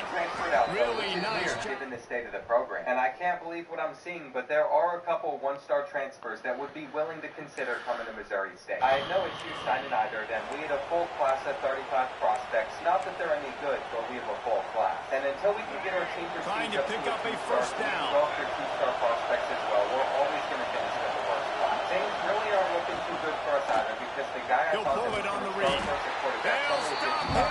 And I know for a fact that with some of these training results, we're going to have to have a better option there. It'll be Dylan Peterson. Ball sitting right at the 30. It'll be 3rd and short. So he's not somebody I'm too excited about. He also is from the gun, wants to pass. Well, maybe we'll be able to make him the best. It's reeled in. It's Dupree. And the defense able to drag him down, but not before. They'll recycle that down marker. Now from the 40, it's 1st and 10. I can also spend the remaining 45 coach points getting to put in work tier 3 in this motivator tab. Making side adjustments here. We don't need them to progress as fastly as everything else. To the air on first down. That we have that one. He's going to fire deep. I'm also going to catch inside the 25. And this offense is feeling it as they rip off a big chunk of yardage, and they got it on the 22. And the Badgers have their offense in high gear. I can focus in a little bit more on finding the best one-star recruits, which is still a big challenge. Every so often, though, you will find some one-star quarterbacks that have stats way better than the rest of them, and that is what we have with Washington. Going for the ball. Much higher accuracy. So we're going after him. We're also going after a couple running backs, a couple wide receivers, and I'm glad that all those battles are going our way because we lost our first 2 games. It's a one-possession game in the 4th. Our next matchup, though, is against that same FCS school that we took down last year for our only win. Lost and I thought that first Peterson down. being out there could potentially help us, but with his 59 speed, I can't. They'll rip off 8 on that play. It's 2nd and 2. I want to have a Missouri State. Well, a nice gainer on that running back screen. How about the offensive line getting downfield and getting blocks to really help out the back, find some space to go to work. And as we get closer to the end of the game, you're going to see that we still have a lead, but it's only by 5. Huge play, and they get it with all the way to the 26 seconds left on the clock, we are going to have to stop them. They are dialed in on this drive, a couple of chunk plays, and now they'll snap it on first down. Going through all their timeouts, and we're going to get the interception with Macklin. Finds his man.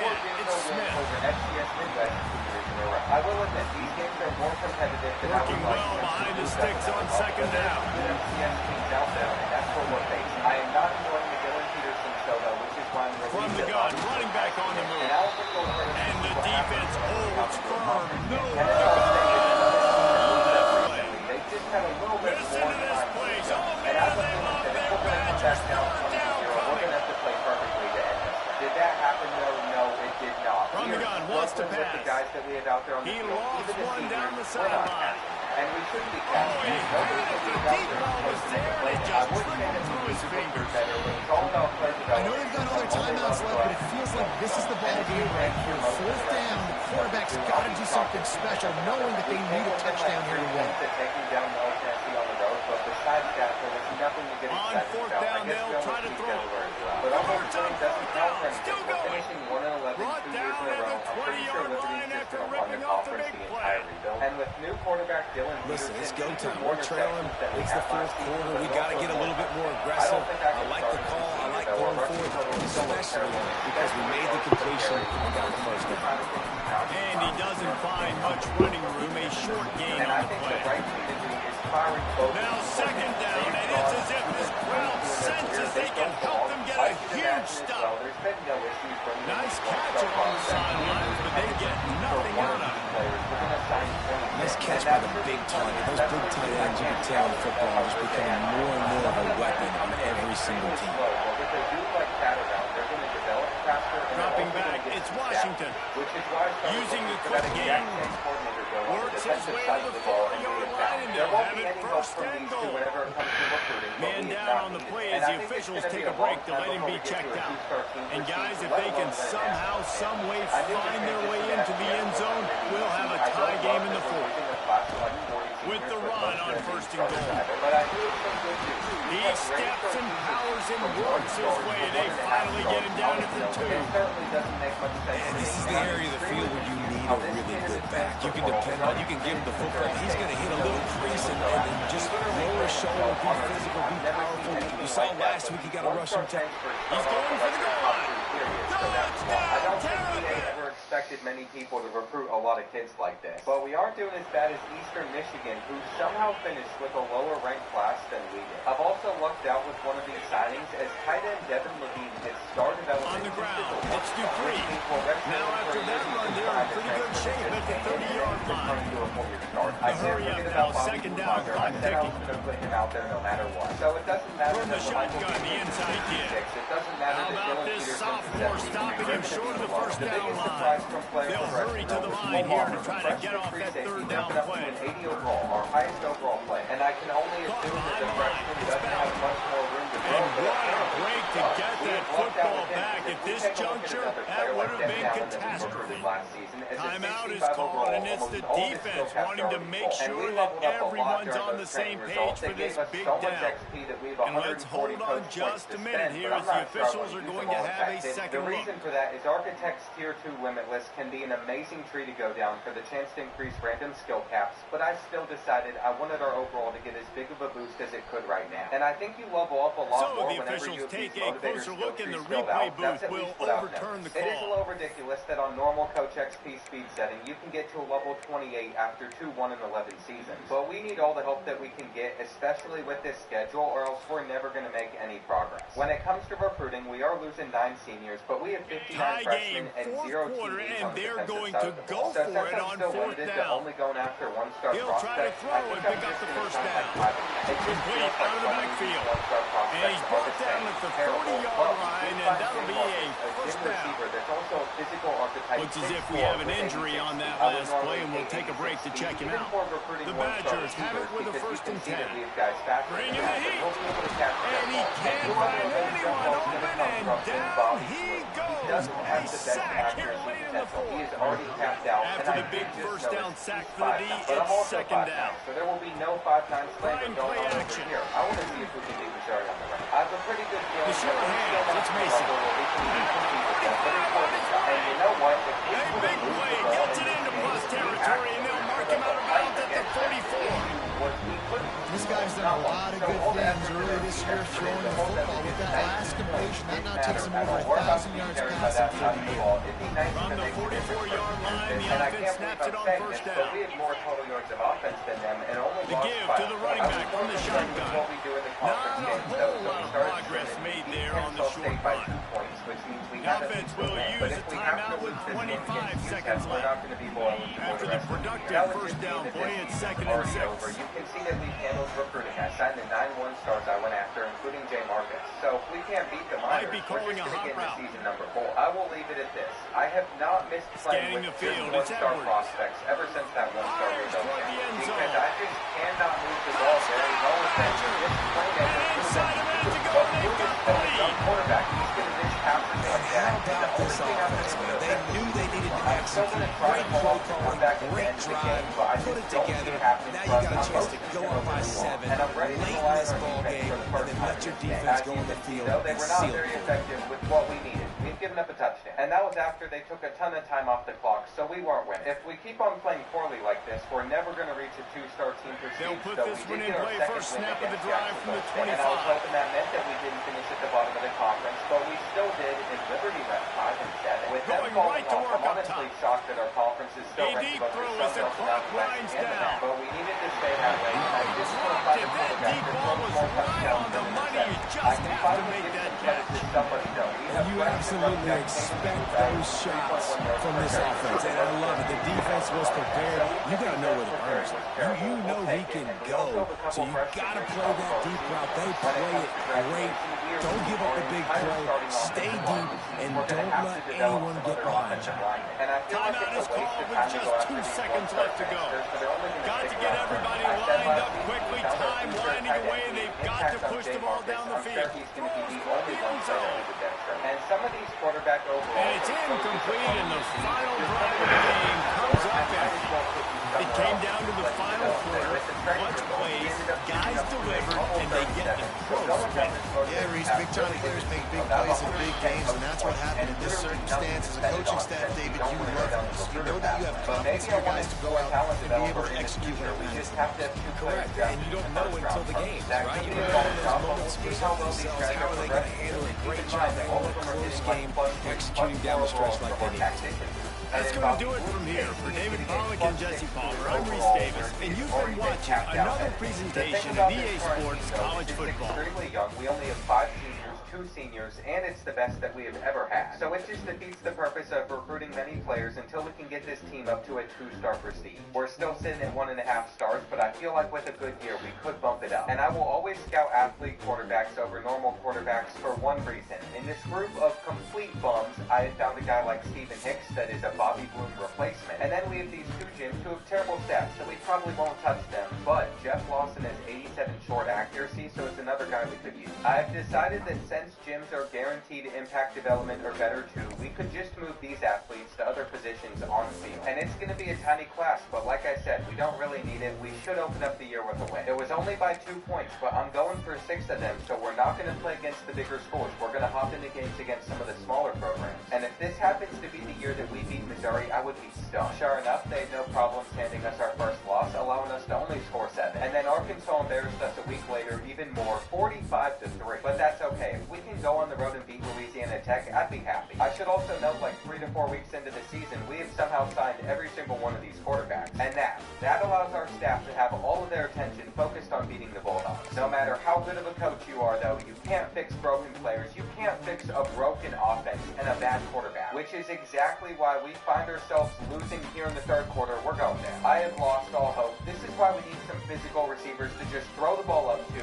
who still drop it. And I take back anything I said about this season being better than last season. If we get 3 wins, that'd be a miracle. All of our young guys need more time to marinate. They need more time to develop their skills to be better. So I'm just letting them do that. I'm not going to sit here and hyperanalyze losing season after losing season after losing season. And all of those sim matchups, we could not come out on top of one of them. But I noticed something. Louisiana Monroe is only 2-6, so that is an opportunity to shine. They're so clueless that they're just going to let us run it in. No one was even on that side of the field. But we started celebrating a bit prematurely because this game is very far from over. They're going to be on a 4th and 2. And if they convert here for a touchdown, that's going to be a problem, which I should have been on. A fumbled kick return gave them another 7 points, though they must have missed an extra point, then gone for 2. Because with 4 minutes left, they're sitting at a 22-17 lead. And I know I love going for these deep passing plays, but I've got to stop doing that whenever we have a team of 1-star prospects. They just can't get open the way that they need to, but they've set in a blitz, so Joe Burfict's going to get open. That was some great route run. And just with the way that their defense is aligned, I feel like they're giving us a look at a touchdown, assuming this ball is on target. The 2-point conversion is pretty important, though. I like to see our offensive line blocking like that. And they have been terrible with their clock management, which is great news for us. If they don't get this 4th and 5,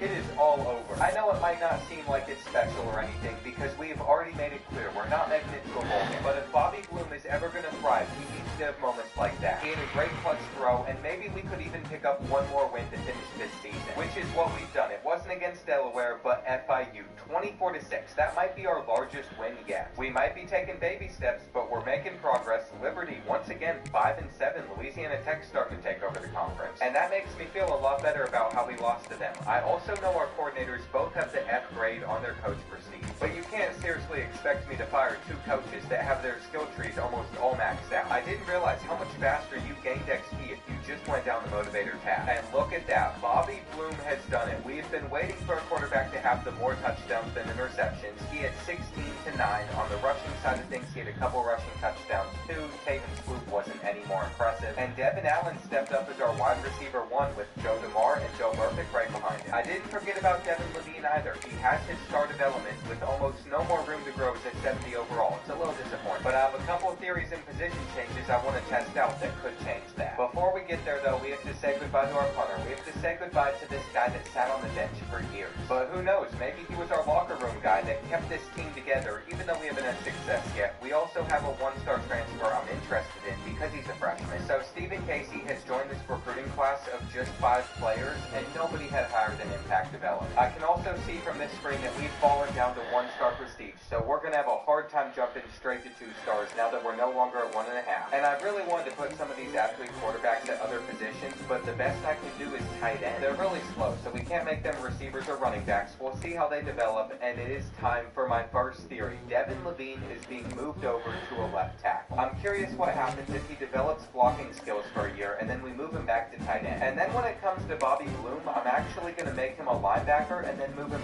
straight back to quarterback. If my theory is correct, he's going to go from a scrambler tendency to a field general tendency, which could give him some more abilities or skill cap. And as you can see, he now has platinum sleight of hand. He also has silver pull down. We'll look at his actual ratings though, and he still can't increase anything besides elusiveness. My final theory I want to put to the test is moving all of our left ends to right ends and then moving all of our right ends to left ends. And the reason I did that was to see how they progress. We've leveled up to a 43 now, which means we got up to like 170 skill points. It would not hurt us to max out the tier 4 for all of these motivator positions. And to be honest, I think it's worth investing all your stuff in that tree if you progress this quickly once you have it. I think for a while we're even going to be sitting on coach points until we unlock some other stuff in the coach trees. You're going to see that senior rusher Trevor Manley's up to an 87, 91 with all the tactician stuff. And I feel like all of our rushers progressed a little bit more ever since we flipped them to the other side. At left tackle, Devin Levine's also a 72, so when we move him back to tight end next year, I'm hoping he gets up to like an 80,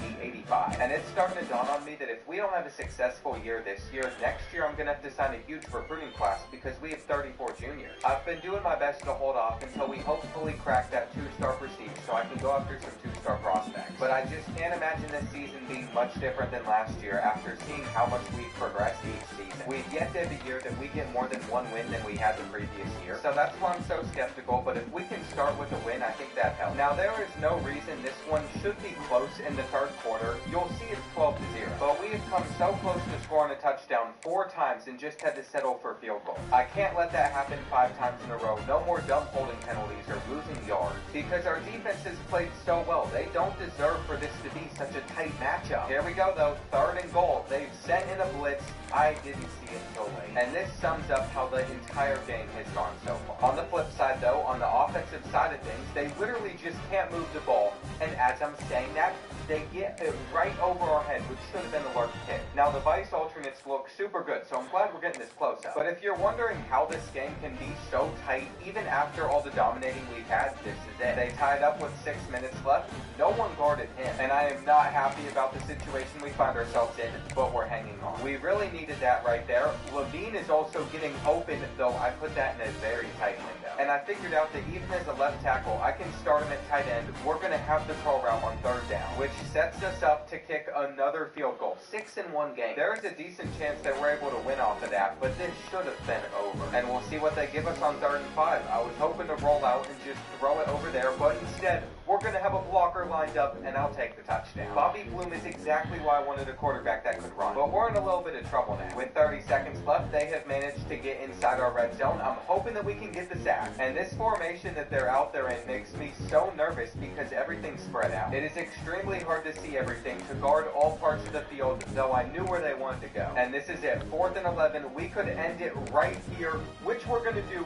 They're letting us come straight to the ball, and I might even try to return it to. Missouri State's making noise to start the year. And I know that shortly after this game, we have an FCS school on our schedule, so we might be able to start 2-0. Right before that, though, we have to play UAB. They're an 84 overall. And we might not have been able to beat them. We didn't even score a single point on them, but it's not a conference game, so it's okay. That can be our focus this year, which means we'll also skip over playing Missouri. And there is actually no way. We beat them 6-3 in overtime. Nobody could get a touchdown once we got there. That's our first time beating the Tigers. I don't think we could be in a better position at the moment. You're also going to see a ton of athletes on our board. So let me introduce 1-star quarterback Stephen Vaughn with 93 throw power and 85 speed, the best stats we've had on a 1-star so far. We also have this physical receiver, 85 speed. And then we have Dwayne Russ. He's a gym that'll help out our defense. But more importantly, as we get to the bottom of our board, you're going to see a full starting offensive line that I'm recruiting. I want to make sure if we can't get up to a 2-star team prestige, that we still have depth at a lot of positions. And the only way to have players that are worthy of starting 3 to 4 years from now is recruiting them at this moment. So that's why I filled up our board. This game right here, though, there was a reason I wanted to hop into it. We're up 21-3. And despite Sam Houston being an 84 overall, they're not playing like it. My favorite part about using this team has been our defense, also our tight end. And Devin Levine is only going to get better next season when we can move him back over to the position actually.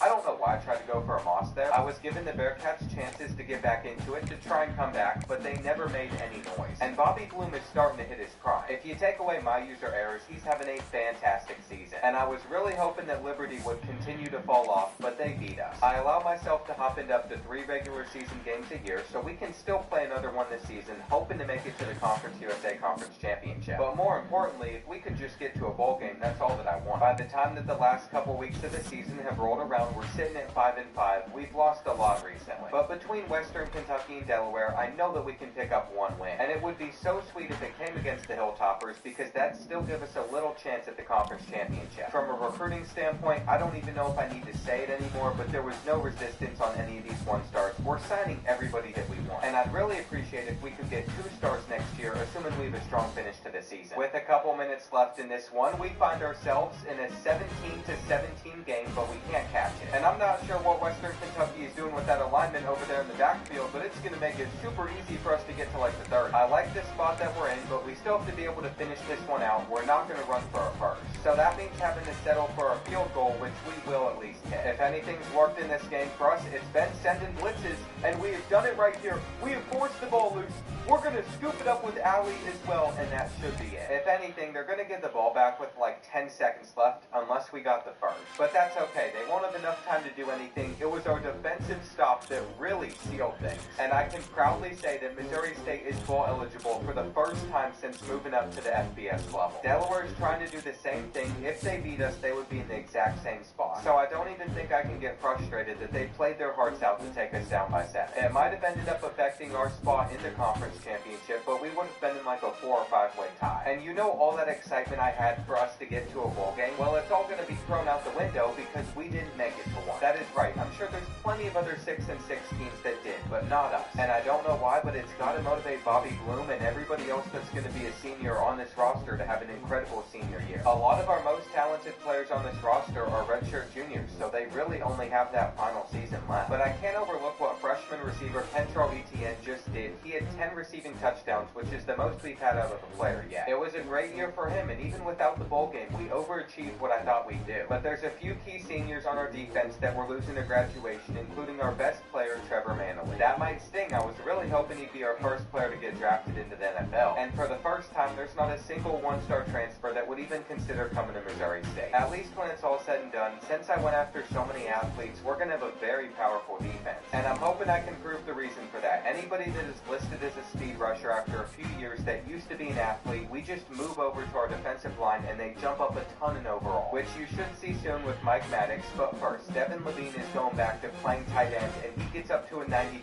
This is a great strategy. Considering we haven't even won a bowl game yet though, the fact that we're level 50 is ridiculous. And sure enough, look at that. What did I say? Mike Maddox is up to a 94 overall. This team has got to be good enough to compete in Conference USA. And if it doesn't, we're in serious trouble because we have 34 seniors. We almost have to sign a class of a lot of players no matter what. I really just want to crack 2-star team prestige. We're at 1.5 stars right now. I want to be able to go after 2-star prospects. But we're going to have a successful season first, probably winning Conference USA, so we'll see how that goes. Opening things up against FCS West, it'd be a disappointment if we lost here. But what I'm more interested about is how we do against Missouri since we were able to beat them last season. Just taking a look at the preview for this game, they're an 87 overall versus our 81. But we know those calculations don't mean much on this game, and I am disappointed to say that we lost by 1. Then over on the recruiting side of things, I've already signed like 10 1-stars because I said we had to fill up our board with a lot of them, which is what I've done, but we have to be able to beat 0-3 North Texas on the road. We handled them extremely well though, 55-13.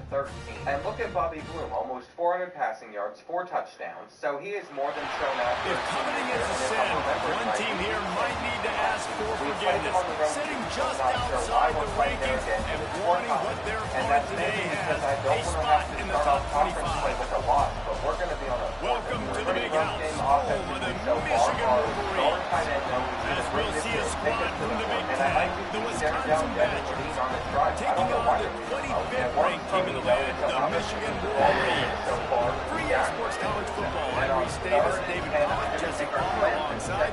Guys, we can't wait to see this game. We're looking forward to it all week. Man-to-man coverage over on that side. And we should probably burn through some clock before we try and get into the end zone, which means we gotta stay in bounds. With Levine playing left tackle for a season, at least his position being there. And the Badgers have it with a 1st and goal. And I think every tight end in my future rebuild will be a left tackle. They're trying to get it in with the run. It was the best thing Next we going could for have the done. goal. We're also getting intercepted. And he finds some solid And it space, might have been makes a a nice first gain 5 for the but defense I is feel able like to stop everything it. is starting to come together. And after the really good gain on 1st down, they'll try to finish it off on 2nd and goal. To find out how we'll do against Liberty and Sydney. Quarterback sneaks it ahead. Sneak gets it done. This is like having an extra... FIU and Middle Tennessee, just because those are the 2 5-1 teams left on our schedule. And you all know how we're going to get to a 2-star team prestige, winning the conference championship. If we're going to make it there by winning those 2 games, I think we'll be fine. But who knows? There could be some other underrated teams in our conference that end up taking us. Here at Pitt Stadium, they've had a Lambeau out there on the field before. Our offense is playing like they want to get a Lambo through the transfer portal. That's how we're in the shoots it to and the they've left. literally done nothing but Intercepted. Big play. Stops the drive. And they'll close in on him after the second half. And they've made this sort of fake comeback here at the end, trying to make the score look a little bit tighter, but we know we won't. now facing a 3rd and long from the 50-yard line.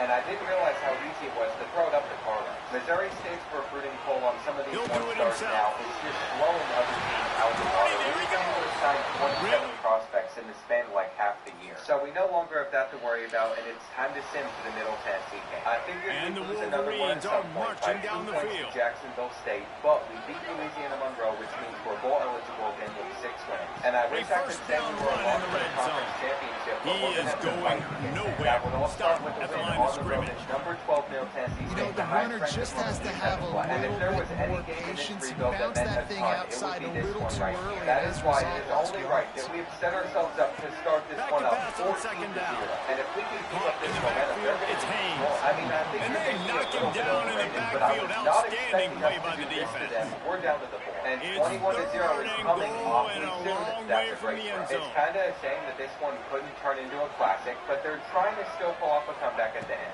And we have to put our foot down, make sure that they can't pull that off if they're about to finish. As long as their offense gets us off to a good start, our defense normally does the rest from there, and that stops to do a back in first place in Conference USA. It's a The shared kicker will position, reach though, for so we a cannot lose again, 36-yard which will most attempt. likely happen when I send. You all know how hard it is to win with a team of one It's star. good. And He Nicole hit State that is one not right winning this down. season for us, though. We were able to beat them by 3. And there's a 3-way tie for first place, so we just need Louisiana Tech or Middle Tennessee to lose another one. If that happens, we should be Finally, along this for the offense starting to championship. And I was shake the extremely cobwebs afraid and that get Delaware things was gonna moving. shock It's us, first but and we 10. beat them by 5. We've also found ourselves right They've marched inside to the red zone, and 25 here they for the go. first time. Now, I wish we were up Caught in the backfield. It's Marsh. because that gives us a Pick shot up at a making lot the there, college moving football forward playoff. just a few. I'm seeing a pop-up that Backed shows up now, we're in the here's Conference second and USA long. Conference Championship. And what that means is we were able to take down Western Kentucky by 3 possessions. We've also finished in first place. I'm not sure From why the every team shotgun, in the college handoff to the runs back. the same number of games. He's But it's dragged all down good. at What the matters 12 now as is they we try need to Blue cash in Raiders on for a this second red time. zone The opportunity. last time that we faced them, we had We got a no timeout issues here not late doing in the hot first stuff. half, But and they've they'll been a try bit to get more aggressive points with on the pressure board they're before setting, the so we're break. stuck in 3. And I can't believe I'm Dropping saying this, back, but with it's a minute Underwood. 15 left on the clock, Fires into the we end were zone. still stuck with 3 And he points. will- They adapted to stopping our offense so well. That's right. If we can't convert on this 4th down, this entire match is just over. It's a leverage loss. Defense And I going all in to stop the don't run. want to talk about it. That was disgusting. Everything just felt hopeless, and now our team prestige might not go up. But at least we drew Texas State. Pushes toward the goal line. How did we get up to this? Into the end zone. That alone lets me know that if we could have won that game, we probably would have been a playoff team. Guys like South Alabama, Louisiana, On the doorstep and of most cashing years it in for I'd be the happy to go to offense. Bahamas Bowl, but it makes it a little bit harder to be this season. For whatever reason, instead we're They'll run it on first and goal. this game. And toward the end zone, And we and really they knock haven't it loose. learned from what we went through last week to never play that bad offensively again. But there is a reason that we struggled, and that's Bobby Bloom. He has 2 interceptions in this game as well. So I'm kind of glad From that the next year we get to find 17-yard somebody else. line, He it's will first always and be 10. remembered for the guy that got us our first bowl win at Missouri State, but nothing more than that. Looking And to it's throw crazy on how first through the down. year he would have had it. Fires on the move. Take those interceptions out of the mix from the Man rookie down side on the of play things. as the 1,000 officials take a yards break to for let him be Jaden checked Scoop as out. a senior. And then I The told you Carlos was Wolverines having trying a to breakout cash it in season, on over first 1,000 and yards goal. for him, 12 touchdowns, a new Missouri State school record. But we could have been where Middle Tennessee State was, getting 51 They'll try to drops get on it the in with the run. As a lot of these And they just tried to slam it in from the doorstep, but they went nowhere, and it'll be marked down at the 1. Part of a practice squad or 2, and take a look at our team prestige. 2.5 stars, which means On we can second find and goal, he carries again. 2 stars in this rebuild. We got to go to the transfer portal, see what we can do. And since I'm not sure who our starting quarterback's going to be yet, I've thrown Joey Edmond on here just in case he turns out to be our best option. There were actually a couple close battles, but I ended up signing all 6. Looking to throw on first and down. recruiting class rankings finally need And it's something incomplete. again, If you're going to because take we a are hit no like longer that, in you their might as spot. well Just hang on to the that ball. Joey Edmond comes in So as a now it's 67 second and overall long. junior transfer, though. I'm never going after 2-star transfers Back to again. And I'm pass. actually really excited to Here's see a what hit. Mike Maddox and Devin Levine And he draft really down needed this to hold year, on to because that I one, think but they it was will not not loose, and first third round. down The is only coming. reason that's so important is Now let's see if the offense can bail itself out after the second down misfire. We have to have 2 players Unloads drafted it first left. round. So we'll see how that works out. Another incompletion on third down. Down by multiple possessions. You can't come up empty on this drive. They'll go for it on fourth down. Much better than what we've been working. It's really not fun to be starting quarterbacks under these circumstances. I thought Stephen Bond was the answer for this program, but that was a pretty rough showing there by this team. Just couldn't find a way to get things going and come up with the win. Just got outplayed, Reese. There were moments in this game. There were plays to be had, plays to be made. At the end of the day, they just did not execute well enough in any of the three phases on any side of the football. So, David, moving forward, a lot to take away from this game as they try. A lot to take away, a lot to learn from. I mean, losses definitely hurt, they sting, but a lot of times most teams refocus and they get a sense of urgency now that they got a loss in that column. So watch the tape, watch what you need to improve on, and go attack it. Thanks so much for spending some time with us. For David Pollack and Jesse Palmer, I'm Reese Davis, and this has been another presentation of EA Sports College Football. Thankfully, we bounced back the next week. And it might seem important to play the Tigers, but I'd rather focus on trying to win our conference. That's how I believe we can get up to a 3-star prestige, especially since we're losing this. And we all know what the most important matchup on our schedule is going to be. Middle Tennessee, who's 5-0, ranked number 11. The last time they played us here, they beat us in our conference championship game. We were only able to score 3 points against the Blue Raiders. And that's why it would be so nice to finish off this first half with a touchdown, but we're taking a sack. Middle Tennessee State's just been dropping back into coverage really successfully. That's a great throw, though. And with 10 seconds left on the clock, we probably have 2 plays left in us. We're going to hope that our running back can get this. But it was a second too late, so now we're going to hand it off, and we will get into the end zone. If it wasn't for that moment, going into the fourth quarter, we would be trailing by 2 possessions. That's caught. And I can see why the Blue Raiders have been so dominant recently. Their defense has clamped us up throughout most of the game. There is part of me that knows we can still pull this off, though. We're running for another touchdown. And with a 1-point lead, I feel like we're in a decent spot. It really comes down to moments like this on defense where I have decided their quarterback is going to get instant pressure. He knew it, though. He's escaped and gone to the 25. We might still be able to prevent them from getting a touchdown, but I don't understand how we adapt free the rush and couldn't sack it. It's going to put us down by 2 points with about 6 minutes left, except they've missed the field goal. And I started running the ball so we could hopefully burn through some clock, but we immediately had a penalty. I feel like Missouri State just doesn't want to let good things happen to them. I'm not sure why we have to deal with issues like that. I teach these guys to play football the right way, and we're on a 3rd down. With no speed to beat them deep, there's only one receiver I'm going to look in the direction of. How did he get to that ball? We had a ton of separation. Maybe it just wasn't placed well, but that's ridiculous. They'd score a touchdown after that and also get us on a 3rd and 23, which is going to be hard to pick up. But I have a plan for 4th down. There's only one person I want to give a chance to catch this ball,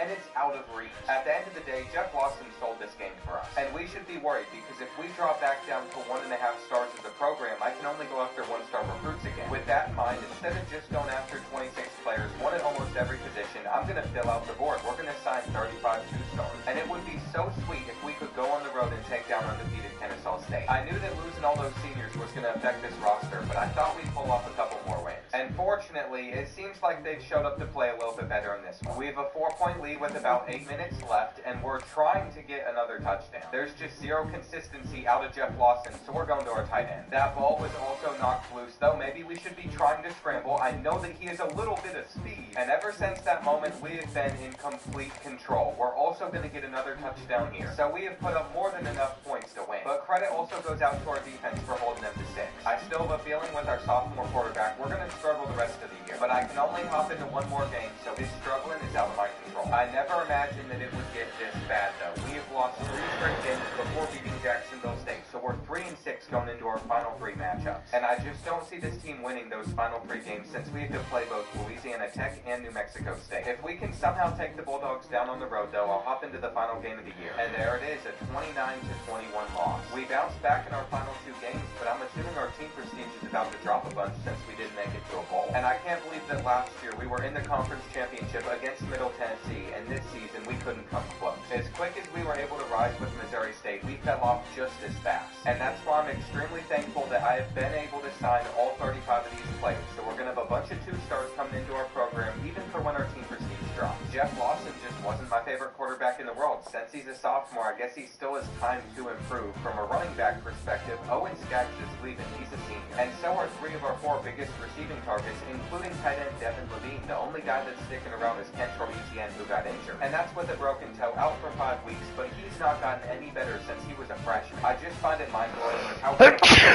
maxed out coordinators that we are still struggling for success. And this season, Middle Tennessee was able to beat Notre Dame, but then they lost in the next round. They're the team to be worried about in our conference. I'm very curious if we're going to get a couple of first-round picks. It looks like Devin Levine's supposed to go in the second. But those 2 aren't the only losses that we're dealing with. We're taking a big hit to our roster. After losing 30-something seniors last year, we just lost another 21. We also did not get what we needed. But I think it's okay. It would probably be a waste to spend any points in talent developer because I want to get down to tier 3 and tier 4, but that just means players will progress fast. That'd be useful if I was recruiting 4 and 5-star prospects, but 1 and 2-star prospects don't need to get better faster. Their skill caps get maxed out in a year. And it's nice to see that we're not at the bottom of the recruiting rankings anymore, but how is Middle Tennessee State maintaining all this success with the 91st best class? At some point, they're going to have to start struggling again. Nick Escobar comes in as a 72 overall quarterback. Not sure if he's going to start immediately, but it's nice to know that we have that option. And look at our starting running back room. This is going to be terrible. After training results, we're just going to have to hope that somebody can jump up in overall. At the quarterback position, Jeff Lawson's still set to be our starter. We're going to be putting Chuck Justin with his 86 speed out there. And I'm going to have to figure out how to get rid of some players because we're over the roster size limit. To be honest, it'd almost be better to cut the running backs that are slow on here so we can start the freshmen that are lower overall. And I wasn't planning on doing much recruiting, but our team prestige has stayed at 2.5 stars. That's incredible. We only have 7 seniors done. These 2 teams have been playing for more than a century in the heartland of America, and today we're going to settle another chapter in this age-old rivalry where there's a brass bull awaiting the victor. Welcome to Camp Randall Stadium, home to the Wisconsin Badgers. As we see a squad from the Big Ten, the Iowa Hawkeyes, taking on another team from the Big Ten, the Wisconsin Badgers. Glad to have you with us for EA Sports College Football. I'm Bruce Davis, David Pollack, and Jesse Palmer with me in the booth. Guys, we're ready to tee it up. And that's all that I'm going to worry about recruiting this season. We'll see how we open up the year. It might have started with a win, but I'm also going to sim against Missouri and Memphis because we got to get to conference play. I want to make it back to the conference championship game. That's the only place where I'm hoping to have success now. And I figured we'd lose both those matchups, but it might not be the case. Against Memphis, we had players of the week on both sides of the ball. So even though Missouri took us down in overtime 34-31, a week after, we beat ranked Memphis on the road, and we needed it. Since the team that I replaced Missouri State with was Arkansas State, that counts as a rivalry win. If we beat them 3 more times, we'd unlock the architect tree. And considering that we've been stuck recruiting just 1 and 2-star prospects, that's probably the only way that they're going to improve to a championship level. This might be a hard year ahead of us, but all we can worry about is winning. And the moment of truth, how good this roster actually is, will all come to fruition against Western Kentucky. With about 5.5 minutes left, we find ourselves in a tied 13-13 game, but we still have to get in the field goal range. And that basically guarantees that even if we can't reach the end zone on this drive, we will have a lead versus the Hilltoppers, which is all I wanted. From an offensive perspective, it certainly has not been our most impressive performance. But the longer that this drive goes on for, the better that we're sitting. We've gotten it down to 2 minutes left. And this is a very important 3rd and 9 where we're going to roll out. I'm going to playmaker our drag route, and I don't think that throw is going to be on target. It was worth taking a shot at the end zone, though. They couldn't get the interception. We're still getting a field goal. And they find themselves in a really difficult spot. 3rd and 15. Way too much time back there. I feel like I'm going to have to make a play myself. But it turns out we're eventually going to get that sack. They have a long way to go. If they take a check down, we'll make the tackle. You got to at least get the ball out here. And I don't like what I'm seeing.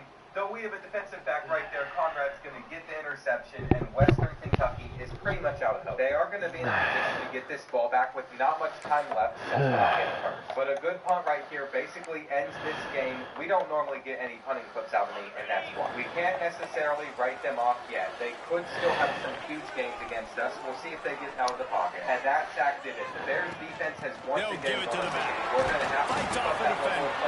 Finds Zach Priest, and he's got 4 after the 29. They're currently sitting at Solid pickup I didn't want our on first down and 2nd and 6. Come against them, though it might happen anyway. And that's because they're not making it easy to move the ball. We've barely been able to run. That throw gets us short. So we have more chances to get 1 yard. And I really need to stop an interception. But because they bring him down, but that great defensive play might be overturned. Let's see what the call is. After being up 20-7, they made an effort at This interference penalty is costly, wiping out the turnover. Until we play Middle Tennessee, I'm just going to have to Slide to the flag, a fresh set of downs for the offense. It's first and 10. Not where it needs to be, but we'll still try and take down the Blue Raiders. This might be first spot in the conference Use the championship. play fake, now to throw. And worst case scenario, we lose another game and we're not. And it was worth going for a chunk play, but the long pass is I didn't realize how much of a one of the things that makes college football unique, the cool trophy. But that's the spot that we find ourselves in. We didn't even deserve to be on the same field as them. 72-pound basketball. I'm not sure how they thought of that, but there is an explanation. Jeff Lawson got hurt, so we the result for back up. Beautiful something. Not only are we big and strong, and I thought that would be an easy win over them, but we only beat them by 2. This team is going to make it to a bowl game, but we almost don't deserve to be there. Down to the 18-yard line, it's first and 10. Room this season for us, causing some of our players to consider transfer. We took a shot on them when almost nobody else to go up top on first down, but that's okay. They have the freedom to move around somewhere else, and I have no idea how to get just a few before sliding to avoid the hit. It'll be second down, and remember, they can pick up a first without scoring. We find ourselves in an interesting position because we are losing this out of the game, gun, they'll run it inside. They'll wrestle him down at the 4-yard line after that run. That was a huge moment from us. Fans are bringing the noise on first and goal. We're going to see if the handoff can get us anywhere before starting the passing. And of course, they'll try to get it in with the run. And he gets it back to the 4-yard line and no farther. And I was hoping that Jeff Lawson now second and goal and right in the teeth of this noise. So this halfback's pretty needed to work. Wants to go up top. Injury timeout though, so we don't pick puts up it out on the screen, and this one will be stopped for no gain. And we still lose if we The defense sniffed that screen out perfectly. All the D line, they were reading the body language of the offensive line. They knew something was up, and when the screen pass got thrown, they were right there to make the tackle. This is a little aggressive, but if our dialed-in pressure got any time, we could have gotten a sack. Instead, we just got burned, and we might have gotten up to a 3-star prestige if we won this game. I really have no idea how team prestige is calculated, but I want to be able to go after 3-star prospects, and it's going to be a while before we can actually make it happen. We still have 2 timeouts left, so I guess that looking to throw it. This ball can't be underthrown, right, and I had a specific spot. I was expecting Jeff Lawson to put it just like here, but it doesn't work. They read it. Well, it's another season that's going to be pretty underwhelming, and I've tried so long to stick with this spread offense that we started with. Line getting set on second down. Over into an air raid. I really need that new offense to make a difference for us going forward, because I think it's the only thing that's going to take Jeff Lawson to the next level. He's our leading rusher as well. Near the sticks, it's Mason.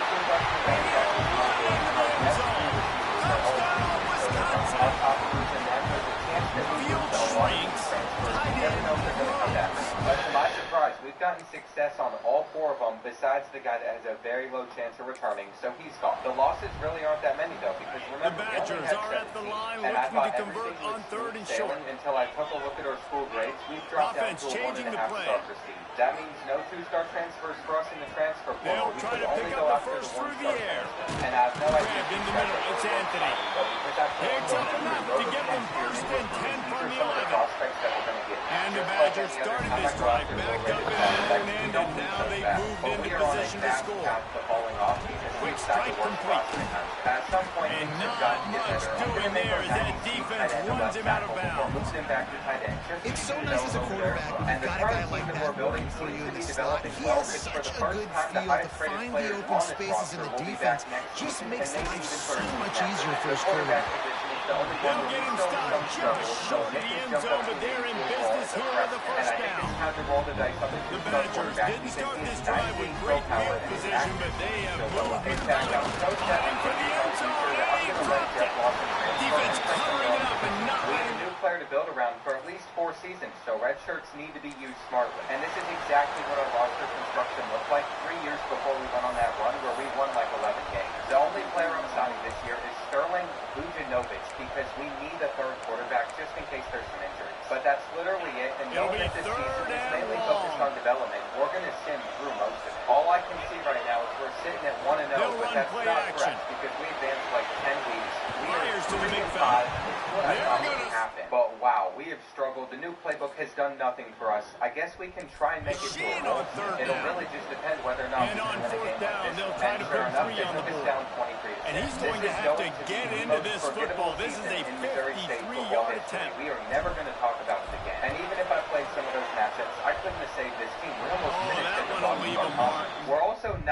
into this rebuild, and I don't feel like we're any closer to winning a championship. But Nick Escobar put up these stats as a freshman, not the worst thing in the world. He also was our leading rusher, just like he was last year. And it's nice to see a couple younger guys like George Tripp and trying to make that rush fake on the drop play here. He'll be stopped in the playoffs after that 1 year. And I should have known some players would try and enter the transfer portal on us. We only have 4 persuasions to convince guys to come back. I definitely wasted a couple of those on these 2 years. After swapping into the field, they gave him a little time to figure out how they'll open the final period here on third down. I don't think this has ever happened From the gun, wants to pass. Right back to where we started. One-star Catch in the program. middle, No, it's I'm not going to go Phillips. after any And they one-star are transfer. And I'm just glad that we found some stuff that made us successful in previous seasons that we're able to do again. It's certainly been The a hard Hawkeyes process, will but snap we've it been on able to first put and players 10. at all sorts of different positions they weren't at previously. And you might think that our roster looks really good They'll going ride into the this running next back and season, leave but it the with one him. after is where I think They'll it'll knock really him down stop. for a It doesn't loss of go. a That's couple. where trouble is going to strike us. Great Because job I'm of not contained recruiting by for the this second season defense. in a And row. in order to the reason do for that, is the I end man on the believe line in of a couple scrimmage years, defensively has we'll got to be able to set the point and force the football back into traffic. And that's exactly what and it's always going to be challenging. He's wrestled to the ground right at the 15-yard line, and a big red zone opportunity here. Western Kentucky is 1-3, so I don't think this is where coming into. But maybe it was. On third and long, trying to have a big completion here. Normally the air raid offense. Normally don't. He's really close to that first down marker, but they stopped him just a bit short. Looks as if we have an injury on that last play, and we'll take a break to check him out. We are stuck in the exact same situation that we were in our bowl game. On fourth down, going to the air. And that's probably the biggest injury that we're And he won't be able to get in as the defense gets him down at the line. These are not things I wanted to And if they want to take the lead, can't be thinking field goal here. They'll need a touchdown to go up in the 40. He's going to lose a yard on that. This running back has struggled to find anywhere to go. I think one reason why is this linebacker and his speed. He did a great job there identifying where the ball was going to go. He didn't let anybody block him. Made his way to the running back and got him on the ground. Nice job. Not much running room there thanks to this senior defender. If they can pay off this third and goal opportunity, man, oh man, those collars start getting a little. Could come right here. I don't want to punt it back to them. We ran the speed option, and I might as well go for this. I could live to regret this decision, but I am going to trust our offense where I threw it straight at them. And this is And the not good. Hawkeyes, They get after the field goal exploding range, for we're that gonna huge lose another run, game back this to year. work. I knew where that ball was going. Even worse, they didn't hang on to it, so the clock is not going to continue They'll to run. start this We could drive get a going to sack. the air. And Complete you've to got the to be right. kidding me. They called an injury Great timeout for pickup one of as our they'll players. keep this So I drive sent the moving, blitz, and they've and it got it at worked. the Did I learn 45. anything from the bowl game? Maybe not. First But down you've and got to 10. be aggressive in those situations. And this time around, we're going to be the ones that own New Mexico State. Now, what does Use that the mean for play the rest fake, of now the to season? throw. Potentially nothing. We could be And the the one. defense gets And it's home never and makes good a idea to play play at the with 37-yard I line. gotta see what Louisiana The Tech defense just is simply by not fooled by the play action. Oftentimes, an offense are hoping the run fake's going to slow down those pass rushers, but man, oh man, they have their ears pinned back. Championship, which we've got to be Middle Tennessee. This game is it right here. We have lost to them the past Second two down, times. they'll go to the air. And with 3 Yeah. on the clock, That's right. I would have been He made the stop, but now DeBoer, he takes a chunk out of what they need to move the sticks. How are you? Getting late. I can't hear with these headphones on. Third down coming up on the road for this offense. Sure you did. Not quite in rhythm there. Incomplete. Well, it's third and short. They're throwing for it. They just can't come up with that one. Setting up a big decision there for the head coach on fourth down. On fourth down, they're taking to the air. Corner right there. I don't know if we're going to actually be able to do it, but I'm taking that shot. We have a quarterback with a strong arm. And they are stopped on fourth down. That decision will be questioned. So this defense is going to have to sell out to stop the run and try to get the ball back one last time. And he is going to get away from that They'll player. pick up It's close. 4, We don't second have and all 6 we needed coming. was him to get into the end zone. With Defense the 2 uses point a conversion, timeout I'm being quickly, aggressive. trying to It's not get that good. ball And that back might and seem preserve like a time terrible for their decision, but offense. this game's not over. On second and 10, they're literally running After the the exact productive same first play. down play, it's We're second not and going to be able to 6. bring him down in time. So now the game's over, and Middle Tennessee is just a better Might be program. changing I'm the just route. over losing to them. I'm not sure how we're ever going to break through. So out of frustration, I'm sitting Looking week to 50. pass. I It's figured the Edwards. conference championship was no longer on the table, but we Got went it on in to the win middle. our It's final 5 Anthony. games, including 63 Quick to timeout 17 call by the against defense, and we're stopping the clock to sitting save top as much much time as possible for their offense. He was really bothered by those 2 hits he threw in that loss last week, but he's been much more comfortable, much more certain in this. He had the one blunder, the one mistake that he probably wishes he could have back, but did a great job of rebounding from that. Listen, having that short-term memory, being able to lead, it is critical at the quarterback position. Before we ended the quarter and the Badgers come to the line. In this situation, you might see a shot play. And I'm surprised that as we continue to run, how there's no holding call. I don't want to jinx it. Working that left side now. And now that we've made it back to the They'll move the sticks for a first down. I don't love how some This slot receiver is a guy the defense has to be careful of. He runs good routes, he's got some speed, and if you're not careful, this guy can gash you. Clock winds down to the 2-minute timeout. This offense trying to drain away the time and secure the victory. From the 22 on 1st and 10. Which is not fair to them at all. We have like 5 different running backs that put up numbers. So we have a wide receiver comes in motion. George Tripp is actually injured, our number 1 receiver. They'll run it. They want to take their time here. Breaks into the open. They'll make the stop, but that first down off the ice, and they should be able to kneel this one out. Already have the lead. Scoring is always good. I think our team Note the clock, and it will be your friend. If we can go after 3-star recruits next year, that would literally change everything for us. Playing a snow game in Washington for the playoffs, though, is also a dream. It's going to be sunny out there, and even if it's a bit cold, we could win this. I can't let the stadium pulse get to me, that's for sure, but our tight end is just a man-to-man beat, which means as long as they're running that coverage, he's going to get open for us, and that should lead to the first point. Getting down to the 5-yard line, we know what things are about to get tight. We're not getting nowhere. We might as well go for a run and see if we can cut that up. And the defense, man, playing aggressive, playing uphill, playing in the backfield. Nice job getting penetration, getting that pass before it really even gets started. Nowhere to go, nowhere to run. Nice job by the defense. RPOs can also get us a little bit more. And anytime I've tried to run the ball under center, they've blown up the run. So here it gets us a goal. And he can't get it off. Taken down. What a huge play this late in the game. Now on 3rd and goal, and that earlier sack left them with more ground to cover. I'm just worried that it might only get worse from here. You can see how their pass rush is getting in.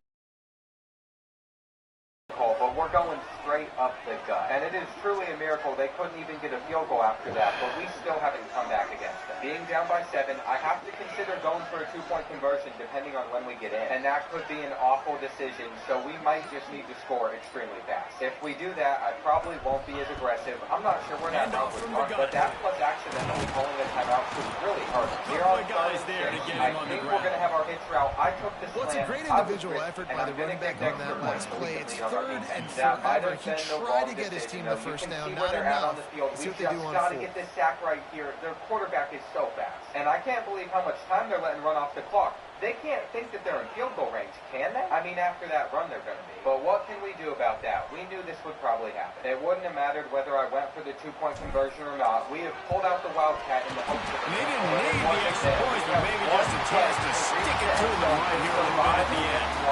It's Wisconsin who will head home with a big brass bowl known as the Heartland Trophy after beating Iowa. Now we'll go the wrap on things from here. For David Pollack and Jesse Palmer, I'm Reese Davis. You've been watching another presentation of EA Sports College Football.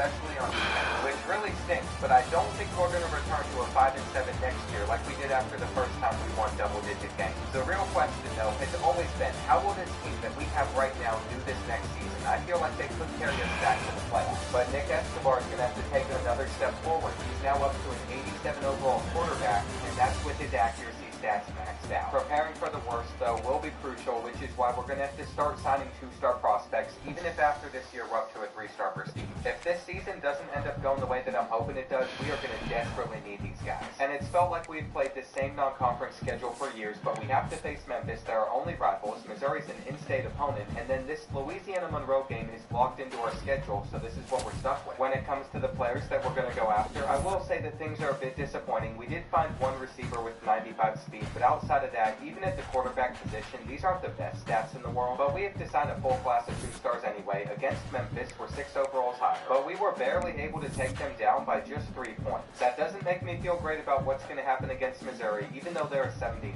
But it's all good. There's nothing to worry about. We held them to 0 points, and then we struggled more with an FCS school. I know that we're continuing to climb the polls, but I feel like at some point we're going to lose a game that we should. And that could even come on the road to Jacksonville State, who's 1-3. Fortunately for us, though, we scored 20 points in the fourth quarter to secure this. And then over on the recruiting side of things, we are getting beat out for many different 2-stars. I'm not sure what's happened to our recruiting abilities, but they just aren't as good as they used to be. I've never seen the computer target 2-stars as much as they are right now. And what did I say? We were going to have a loss at some point. FIU beats us by 21 points, so this team isn't any better than last year. I'm looking at the rest of the schedule, trying to figure out which ones we should actually hop into. And on the road to undefeated Liberty is a no-brainer, but outside of that, I'm not sure. All I want to do with this team this year is get us up to a 3-star prestige so we can go after 3 stars. And I've decided that with the conference we're playing in, we can get away with stuff like that. The awareness of the cornerbacks that we're facing simply isn't that high, and it's allowed us to have a lot of offensive success versus Liberty. But here's the thing, I can't control what we do whenever we have to actually send. Whenever I hop in, we might dominate on the road to the top 25 program, but that's not going to get us up to a 3-star prestige. And the only thing that will is if we can take down the opponents that we're supposed to. That unfortunately is not happening though. Middle Tennessee beats us by 12. And this was supposed to be our dream season, but we just keep on losing games. All I wanted to do was raise our team prestige up to a 3-star, but we're going to have to wait for a whole other window to do that. And that's why I said it was so important. I signed a full board of 2 stars, but it is going so poorly. We have lost out on so many battles. It is a little bit of a relief that we won our next 2 games, but after that, we can only play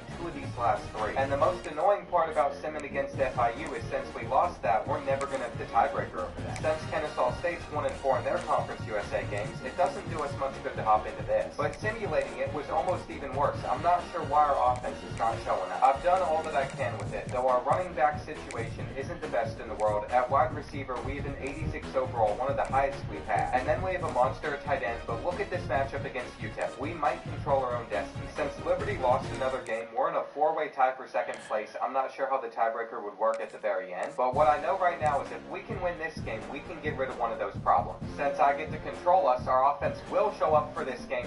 Lots of 50-50 balls. And once we get down close to the goal line, we'll just hand it off for the easy 6. I have to give credit to the Miners, though. They've done a pretty good job in this half of also scoring. We just happen to be a little bit better at it. The most effective things that we do is we use a lot of playmakers and a lot of motions, which throws off the defense, gets guys open, and allows us to dominate. UTEP is another team in our conference that's had a solid season. They're probably one of the top teams. But whenever it's under my control, I'm showing that we are a lot better than all of them. As we're going into the final week of the season, you're going to see a 4-way tie for first place in Conference USA. I think we're in the championship, but there is a possibility that we could win this game and still not be there. We know FIU is the tiebreaker over us. Our offense also hasn't been at its best. But for that, I'm going to blame the fact on all the downpour. For a brief second, it gave Western Kentucky hope when they really shouldn't have had it. But after we went up 27-10, I figured we weren't going to blow our lead. Well, it turns out we have made it to our conference championship against number 17 Liberty. And I'm just hoping that we have done enough to get up to that 3-star prestige. Worst case scenario though, what did I say? I was going to make sure that we got as many 2-stars as possible. So even if we are able to recruit 3-star prospects next year, we'll have a solid foundation. I mean, the 2-stars can't be too terrible. They've gotten us to this point. We're about to go up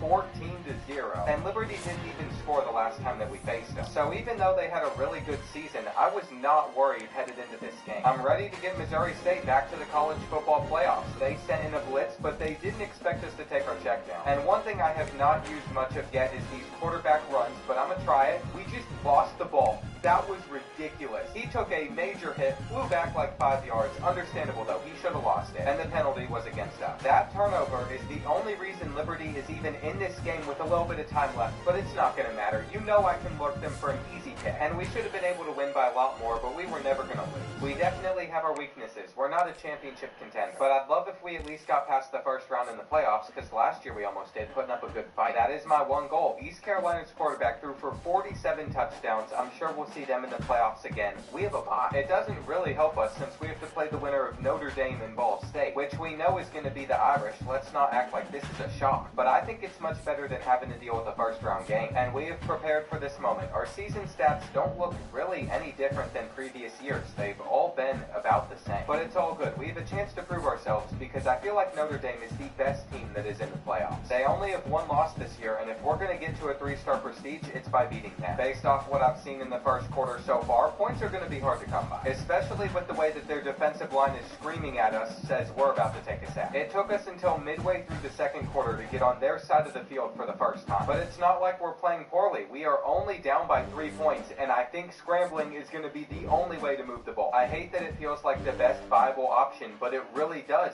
We're going to get another 15. Without running with Escobar, we have literally scored 0 points, so we needed it. Nick's been able to make the defense respect him a little bit more with those scrambles as well. That guy got in fast. And I think we're going to be tying things up with a field goal unless we have a miracle on these next 2 plays. The zone coverage is actually harder for us to beat than the man-to-man. Right here, we're running around, getting it out last second, worth the 2. And it feels like a horrible idea to go for it here, but we have, and we're short. I don't know what type of spotting the refs are on, though. They put them at the 3. That was a rough way to end the first half. After all that effort, we were not able to have success. They're leaving our checkdowns open, though, which is helpful. And this is exactly why I said we need to be able to recruit better players. Notre Dame's a championship contender, and if it wasn't for our defense, we would be completely out of this game. I'm not sure how much longer we can hold them to 3 points for. We're going to punch it into the end zone. And sure enough, that has woken them up. They've driven down to our side of the field, but it's okay. If we could just be blessed by a shanked field goal right now, it would be amazing. But we weren't, and you know what? I'm going to take a shot over on that side of the field. We had them beat. It was just a bad throw. That is an unacceptable mistake. We needed that extremely badly. I don't think we can get out of here. And Notre Dame would score the next 10 points. I'm not really sure what to do about it,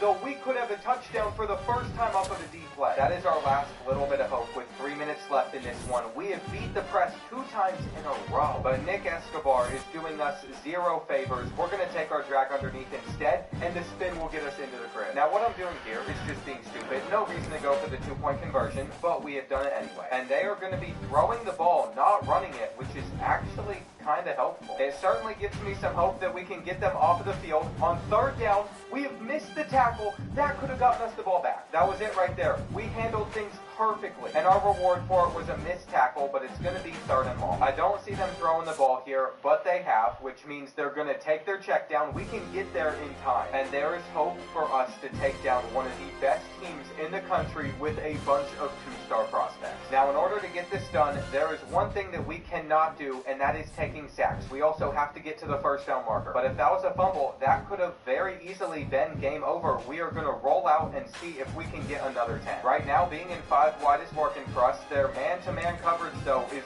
really locking up. And we still need to be able to get a field goal out of this drive. I'm going to have to throw this one away. Nick Escobar has not made my life easy today. That is a disappointment. I'm trying to get this one out, too. But there was no hope right there. This is it for us. We have to have this go our way, and it's going to be a 50-50 ball. Secure catch it. He's out of bounds. That might have been the greatest throw and catch of all time. But here's the problem. It all comes down to a field goal. Right here. I'm locked in.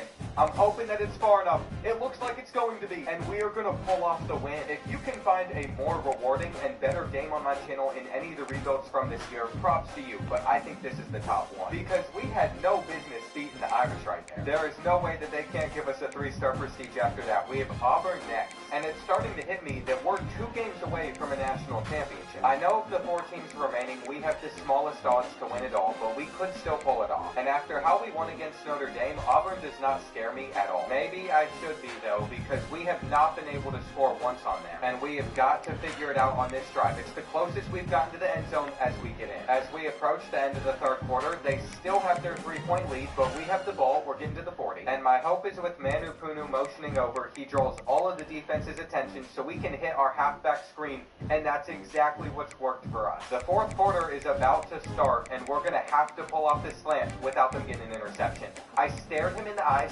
looked at him, and said, here's the football, take it back, give Auburn the lead. Wait, we're making the tackle. That is very, very clutch. I almost crashed out mid-play, but it's a good thing I did, because we could have held them to a field goal, but we didn't, and now we are looking to get it back within 3 points. This game is has really been a disaster from the defensive side of things. A couple offensive mistakes. But we don't normally give up this many points. On 3rd and 9, they're going to test our corners, and that's something that you just can't do. Nick Escobar is just going to have to wipe that interception from his mind. We need him on target. And what a perfect pass on that 3rd and 10. We also should have our tight end for a huge gain, except they snag it out of his hands. This is the same reason we struggled to score on the Irish, because we moved the ball decently and then throw an interception. We've knocked it loose on 3rd down, which gives us another chance and opportunity that we really don't deserve. As much as I've tried to make this roster as perfect as possible, we just aren't as good as Auburn. And the inaccurate passes really prove it, but it might not matter if we have an accurate one to Ambrose. We're in. A couple fluky plays is all it takes to pull off an upset. And I don't care if we're technically seated higher, that's exactly what this would be. It's taken them having 3 interceptions themselves. I'm hoping they're going for 4, but it seems like they're about to get a touchdown. I don't think switching to man-to-man coverage is going to help us out too much, though. Right here, they didn't have anyone to throw it to, but Stephen Cunningham still did something with it, and they just ran the ball. We forced a fumble, they picked it up. That could have been incredible for us.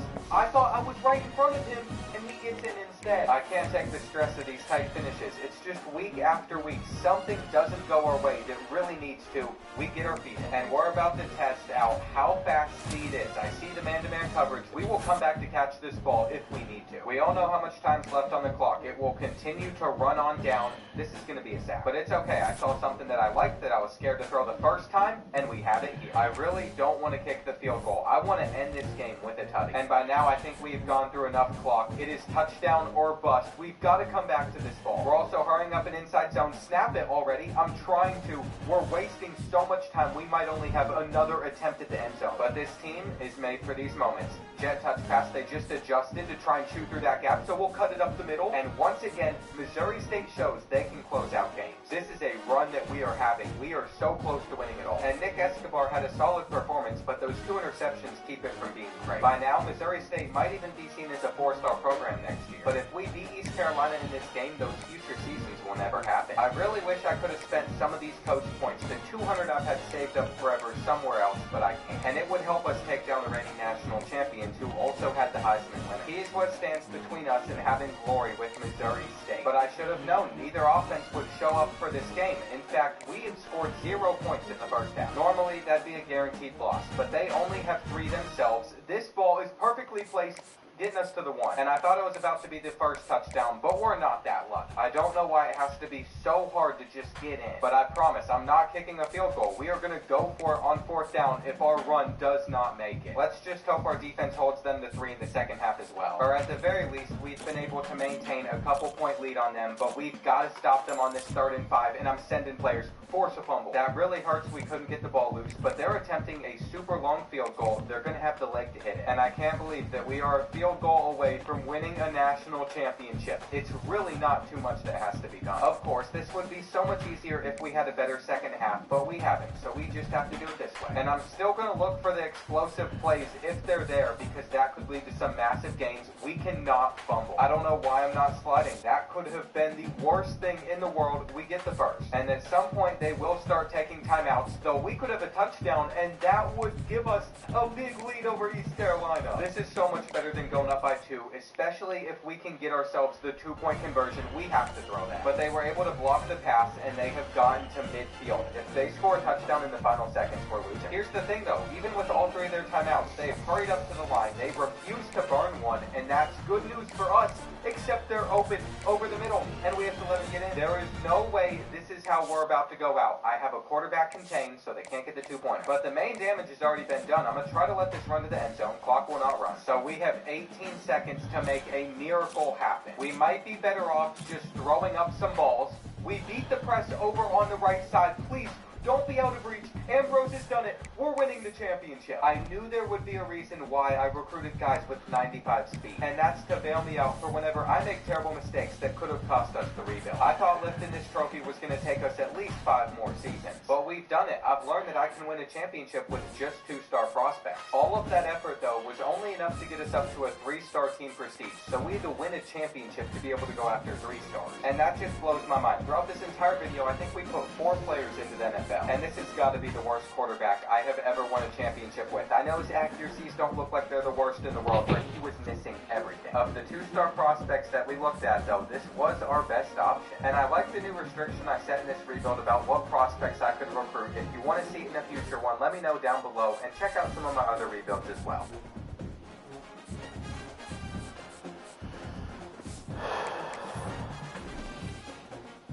Over the worst team in Texas, and I had 5 years to win a championship with them. But they haven't had a winning season since 2014, so it's going to take a lot to turn them into a contender, especially since I can only recruit out of the state of Texas. If there's anything positive going for Rice, it's their academic prestige, as they're actually rated the smartest college in this game. But we only have 4 players rated above an 80 overall, so you know what time it is. With only 5 years to make this a championship-winning roster, I've got to find some good freshmen. Lots of 3-stars we're going after, but there are a couple good players. We got this 4-star running back and then a 5-star bust at quarterback, who I'm not sure I even want to land since he's a bust, but he's a 5-star, so we're going to give him a chance. The more exciting player, though, James Castro, 94 speed. I would love to run the ball with him. I'm going to have to hope that we get lucky with them, but I also want to talk about Drayton Dickman. He's already on the team. He's our best receiver. He is 99 speed. He has the shifty ability. I think he's going to be fun to play with for a few seasons. And I also don't think quarterback A.J. Padgett, the junior, is going to be too terrible for us. If you look at his accuracy stats, he is 90 in 3 categories. They only won 4 games last year, so I'm actually hoping that we can start this season with a win. And as we take a look at our schedule, it's important to note that I can hop into up to 3 regular season games a year, but that also forces me to build a talented roster. If we're going to get this rebuild off to a good start, this feels like an important one for us to play. And it's time to see if we can take down the Raging Cajuns here on the road. They would score on their first drive, which doesn't exactly make me feel great, but on 4th and 1, we're getting a pretty big run. It just won't end up meaning too much because a play later we take a sack. On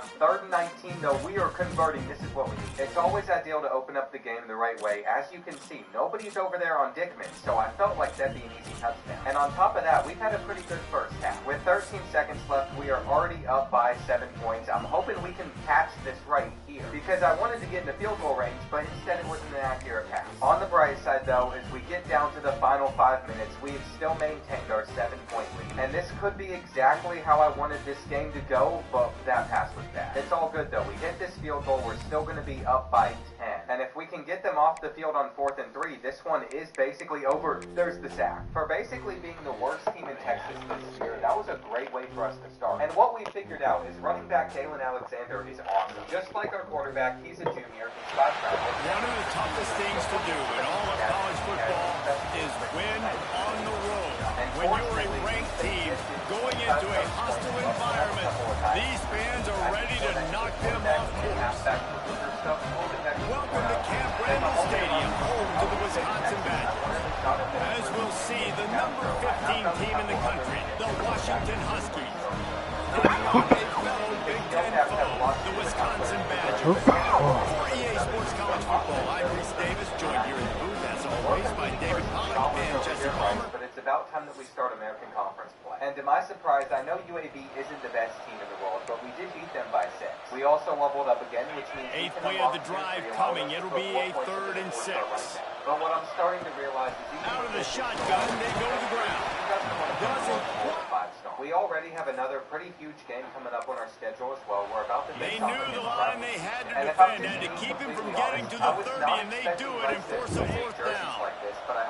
On 4th down, they could boot the field goal, but looks as if they'll go for it. Doesn't seem to be that bad, though. Our quarterback has 69 speed. And letting A.J. Padgett run the ball, they might have been done, but we're still going to get a touchdown. We're going to stay right now. We're going to the half up by 10 points. And I thought Houston might have some sort of counter for that here in the second half, but they it's a heck have of being not so far conservative, right? I got would have just been a quarterback. with where they were on that 4th down, but they decided to go for it, throw it. They're looking for 6. They're going for a touchdown. They are being aggressive. They have to pick up this They 4th stop down, him which they behind the aren't line going of to do. scrimmage. He ran through one guy, but not through the rest. Man down on the play as the officials take a break to let him be checked out. After that last loss, it's 2nd and 12. I just also have to consider the fact that we have to the air, it's Edwards. Rushes on him. Into the end zone. Couldn't quite nudge it in. Not sure you could get much closer, but it'll be 1st and goal. Man, that's so frustrating. It happens so fast. He just pulls it down. It looks like pass. He pulls it down, he's gone. Just like that, short of yards. So much speed, so hard to see. And he was fortunate not to lose yardage on that play, able to wedge it back to the line of scrimmage. Can the defense stop them again on 2nd and goal? He'll run it to the right, looking for the goal line. Just a couple of these 5-stars, though. We have to get more recruiting hours into wide receiver. And this wasn't how I wanted to spend my coach. Listen to this place. Oh, man, and they love their Badgers. 3rd down coming. Charlotte would beat us by 3 points in overtime. UConn would come into our stadium now and the take play us down by 6. And Navy also slightly and the quarterback runs it. 3 and 4 with these 5 games left on our remaining schedule. I figured we would have won at least one of those, but our true colors are starting to show. It looks like making it to the conference championship is going to be almost impossible. And that's why I have no issue simulating against you. That was apparently the best thing I could have done. Wide receiver going in motion. 2 points in overtime. It must have gone to a third. They'll run it with the jet sweep. And he fights his way forward, gets away from one, but not much doing on that one. This offense is really struggling, and I think you're just waiting for one play, one explosive play to happen to hopefully galvanize you a bit offensively. That's not the case in there. They try to run the football in the first play of the drive, and it gets absolutely blown up for a loss. Can White cross the plane to get the 6, but they'll have the 1st down. The offense threatening, close to the end zone now with a new set of downs. Back in motion, trying to clear the picture. They'll try to pound their way in. And he takes it in. 30-0 USF. Even if we're sitting near the bottom of the American Conference, we're 5 and 6 at the moment, so if we beat Memphis, we would make it. They've got the ball in midfield, but they're facing a 3rd and long. But he definitely needs that push. There's absolutely zero reason. Dropping back, it's Edwards. Quickly complete. Nice job to pick up. Rebuilding a smaller school. The academic prestige is paying off more than I thought it would. We are the smartest school in the country, but there was a holding call in that 2-second pass. The worst part about that flag is by the time this ball was released, they've got to come up with a big play on this 3rd and long. We'll take a quick break here. 2 minutes to play in the first half. We're going to have to settle for a 45-yard field goal. I might have missed it, though. It's missed. And as we start this 4th quarter, we've only been able to put up 3 points in this game. I'm not sure why I'm trying to run with a 69-speed QB. This is not the time to make mistakes, to play bad. I want to get that 5-star receiver to commit to rights. But I'm sure they'll hit this field goal, putting us down 16-3. There is only one person on this team I think I can trust in these final few minutes. Now That's not facing going to a get third And whether or not and Draylen long. Dickman gets open here, the ball is going up to him. It looks like he is going to find that space behind the defense. So there is our 99-speed receiver. Catch in the middle, All our it's defense Anthony. has to do is just get Rice off of the field right here. I bit down. They could have had a completion. But instead, they've given us a chance to win this one, and our rushing attack has had nowhere to go. On 3rd and 9, we're probably going to hit our drag route, just backed trying up to in the move the shadow chains. of their That's own going to help. We're going goalpost. to go They have past put quite a midfield. drive And together. AJ Patchett, Using his throw legs, for 5 it's stars Dupree. next year. You And have got he's to do loose, it. and they'll take it to the There's house. no reason for us to let go. There's still 2 minutes left on the clock. And that's exactly what you want. And I would love to be Late in the half. Like I've said, Rice has not had a winning season since 2014. We could make that happen, making it to a bowl game and then winning there. But I'm afraid Alexander's getting a little bit tired because of wear and tear, and it's not going to matter. He has the lane, though I don't want to get in. This might come back to bite me, but we're going to take a knee to run out some clock. And now we have 3 chances to get into the end zone. From the 2-yard line, our first run's getting stopped. Now I'm starting to question the decision. Probably should have just taken our points. Alexander, though, is going to punch it in, and we've done it. This does not guarantee the 5-star receiver thing. But if there's any chance that he would actually come to Rice, this is what we have to do. I actually love this Picked first off. season. Oh, that's not the way to start a drive. Taking it the other way. He'll be stopped, but not before. I'm not saying he was the best quarterback in the world, but he limited his Yardage on the turnovers. return. What a play there. From the rushing side, Huskies have it back, trying to make this defense bow down to Washington. They had to punt last time they had it. Highly unlikely that'll happen here, barring utter disaster. Great field position. Stopped at the 13-yard line as the drive continues. Operating in the red zone here on 2nd down. Back to the ground with the running back. He'll be hauled down just inside the 10 at the 9 as they're trying to turn this into a score. They'd love to pick up this 3rd down and get a fresh set with 1st and goal. On 3rd and short, the power run here. And the defense stands up this offensive line and stuffs him right at the line of scrimmage. He didn't get it.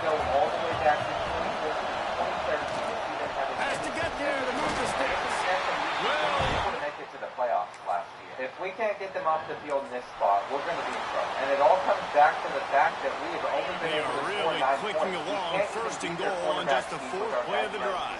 So at the end of the day, we're going to try to get it in with the run. And there was nowhere to go, just stopped in his tracks in the backfield. And you got to do a better job up front right there. That run was doomed from the get-go. Nowhere to go. The back gets hit as soon as he gets the football. Hard to succeed as a running back. When you get the ball,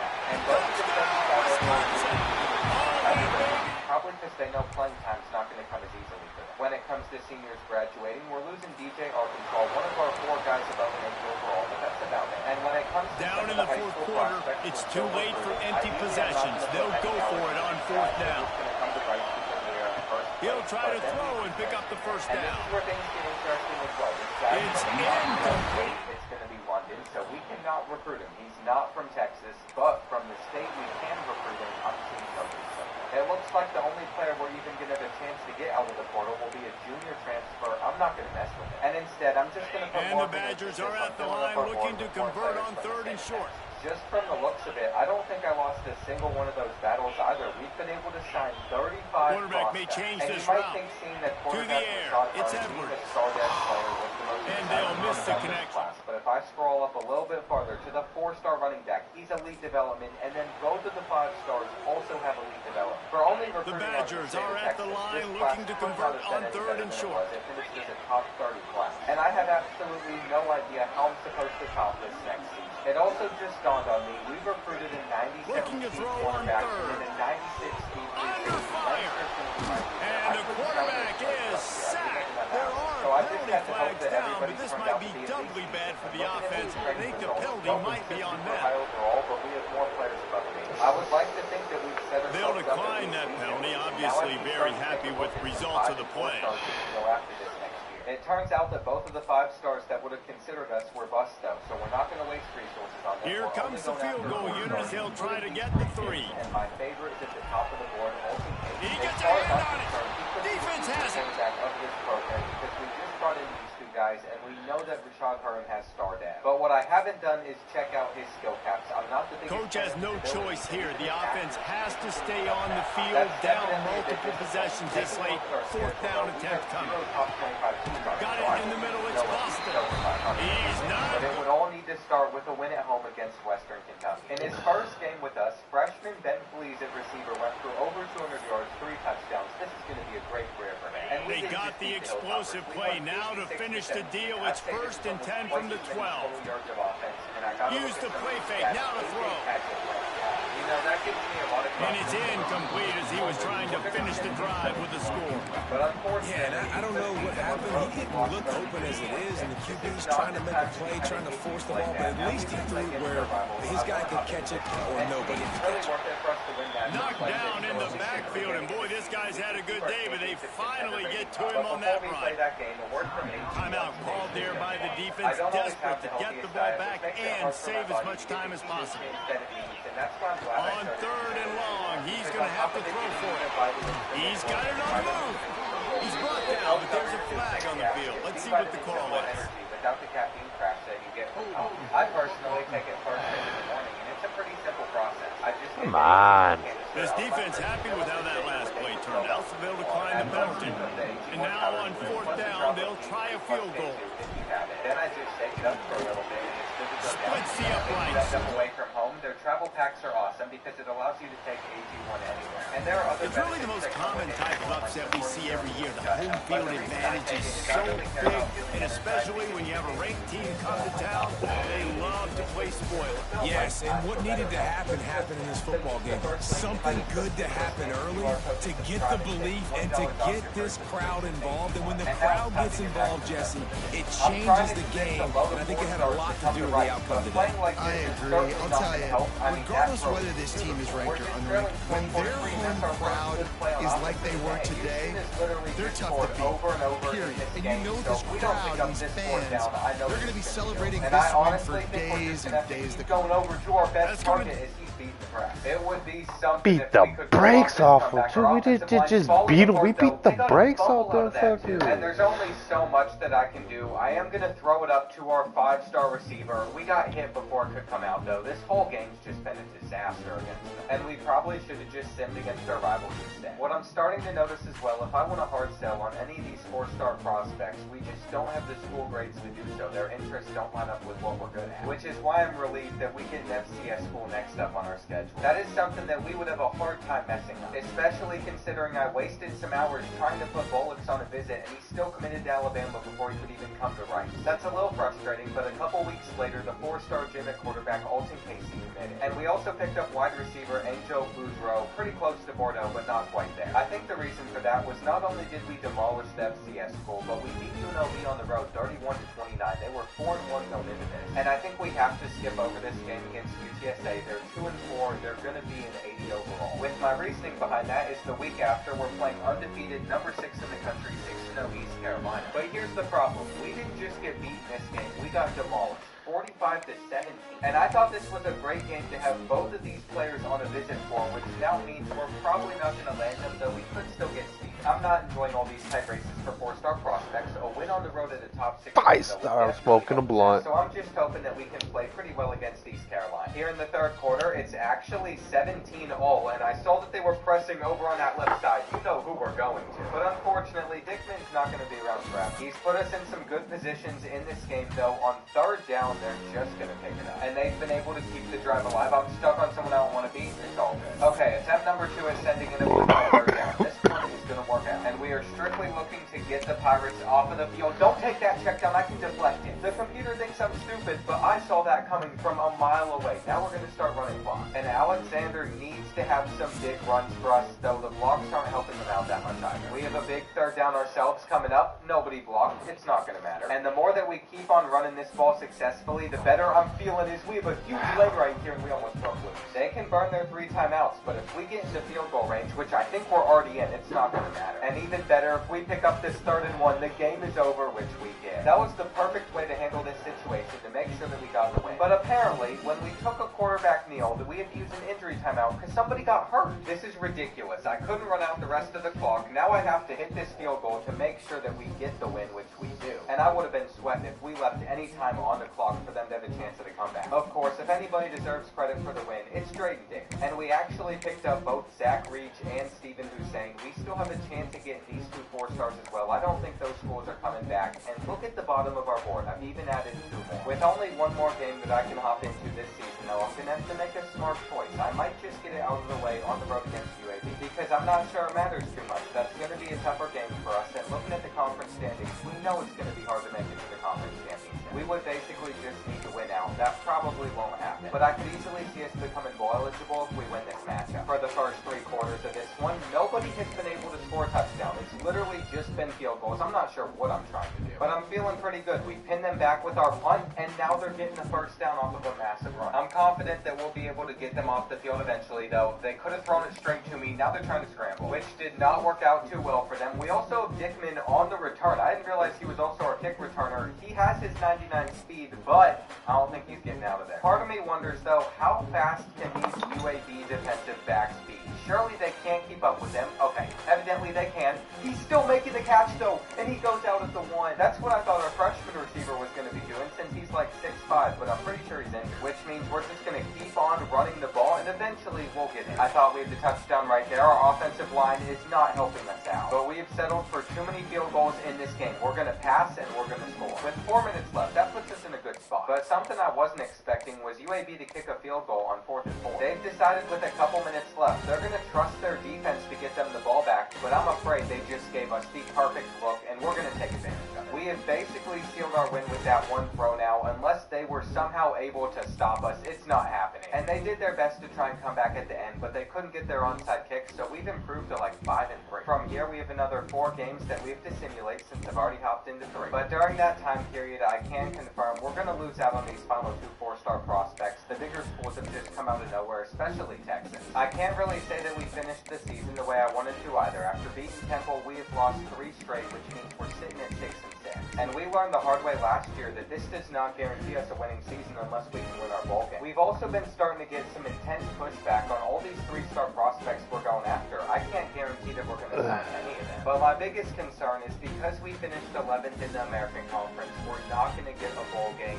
It looks like we are, though. It's going to be against Central Michigan, the Tony the Tiger Sun Bowl. And this one might be sponsored by a cereal brand or something, but I don't care. If it gets us to a winning season, it's important. I just want Rice to experience one of those so our program can start trending upwards. Which is why I am so locked in for how we end this first half. I see over on that side of the field we had leverage, but they didn't call this a catch even though it looked like it might have been. We'll see if he got a foot down. You know, I'm not sure he did, but if the refs are going to give it to us, we have to take it. How's he not in? Oh well, we'll just let Alexander run it in instead. I am pretty bummed out that Dalen's a senior. He's going to be missed, but we also recruited a 5-star running back that we're going to put right in. And what did Central Michigan do wrong here? They hit our quarterback late. As we look to close this one out, I'm just going to hit our slant. I'm glad they didn't kick it. And I guess there's nothing wrong with kicking a field goal. That was the smart decision because from there we just ran away with the entire thing. And for the first time since 2014, Rice has had a winning season in football. It's going to cost us quite a bit though. AJ Patchett, despite our record, had an incredible year. 30 touchdowns, 3 interceptions, 3,500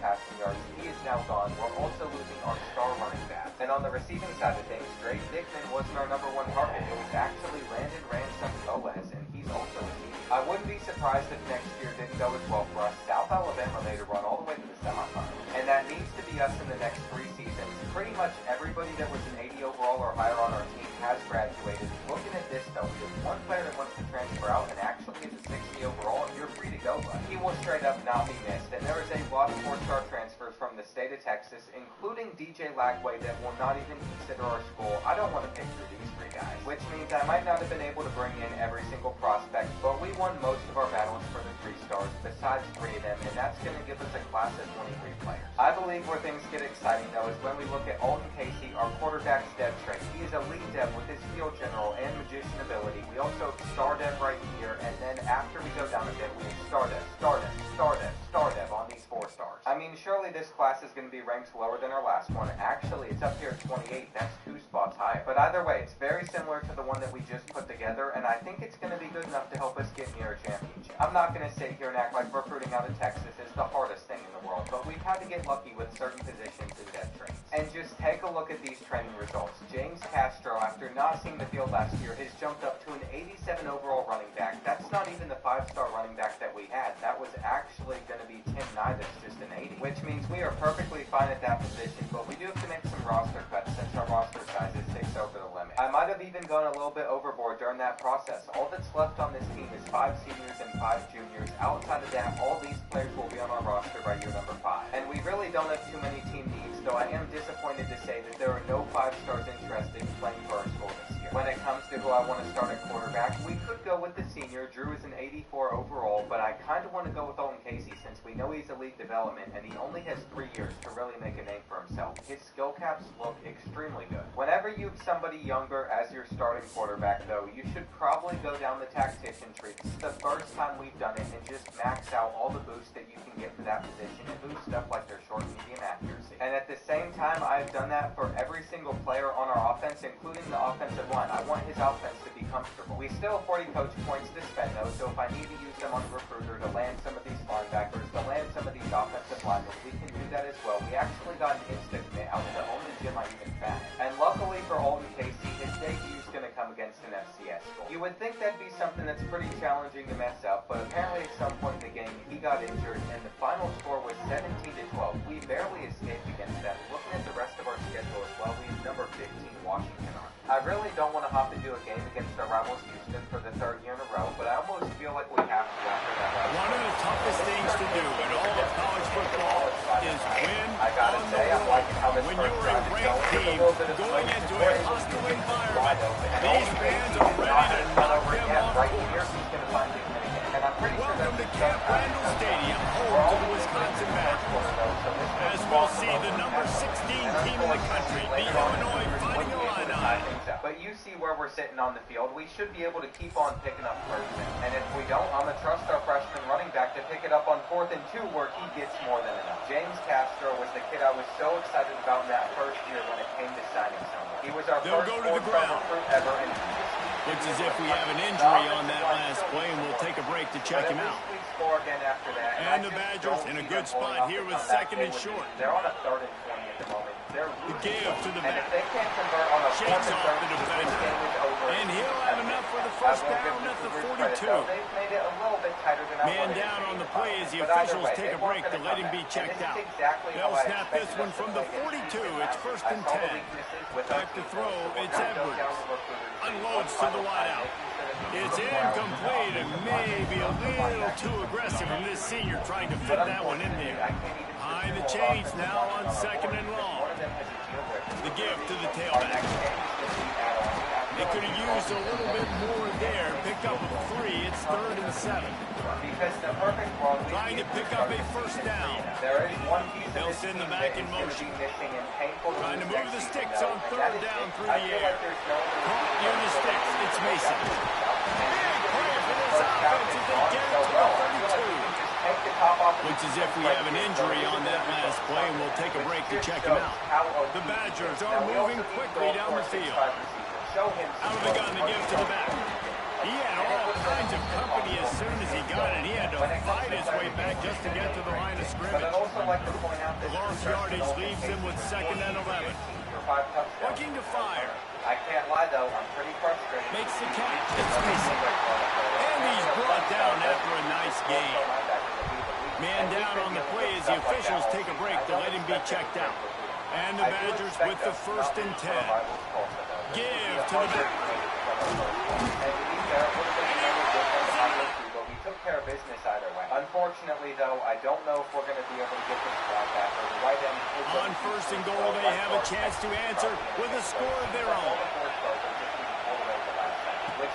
They'll try to get it in with the run. They get him on the ground at the 3-yard line, but this defense is taking some punches.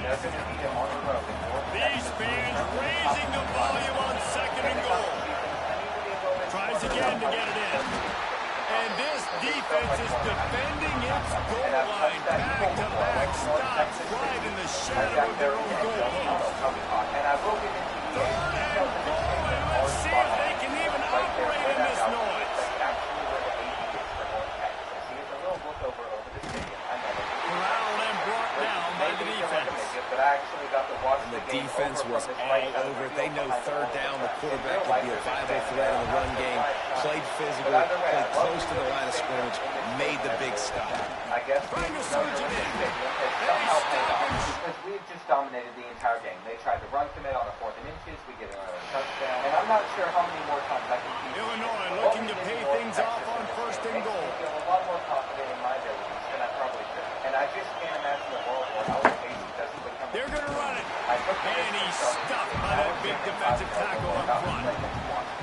There is nowhere to run and nowhere to hide in these situations. You know the physical ground game comes into play inside the 5-yard line, and they match the intensity. Nice job.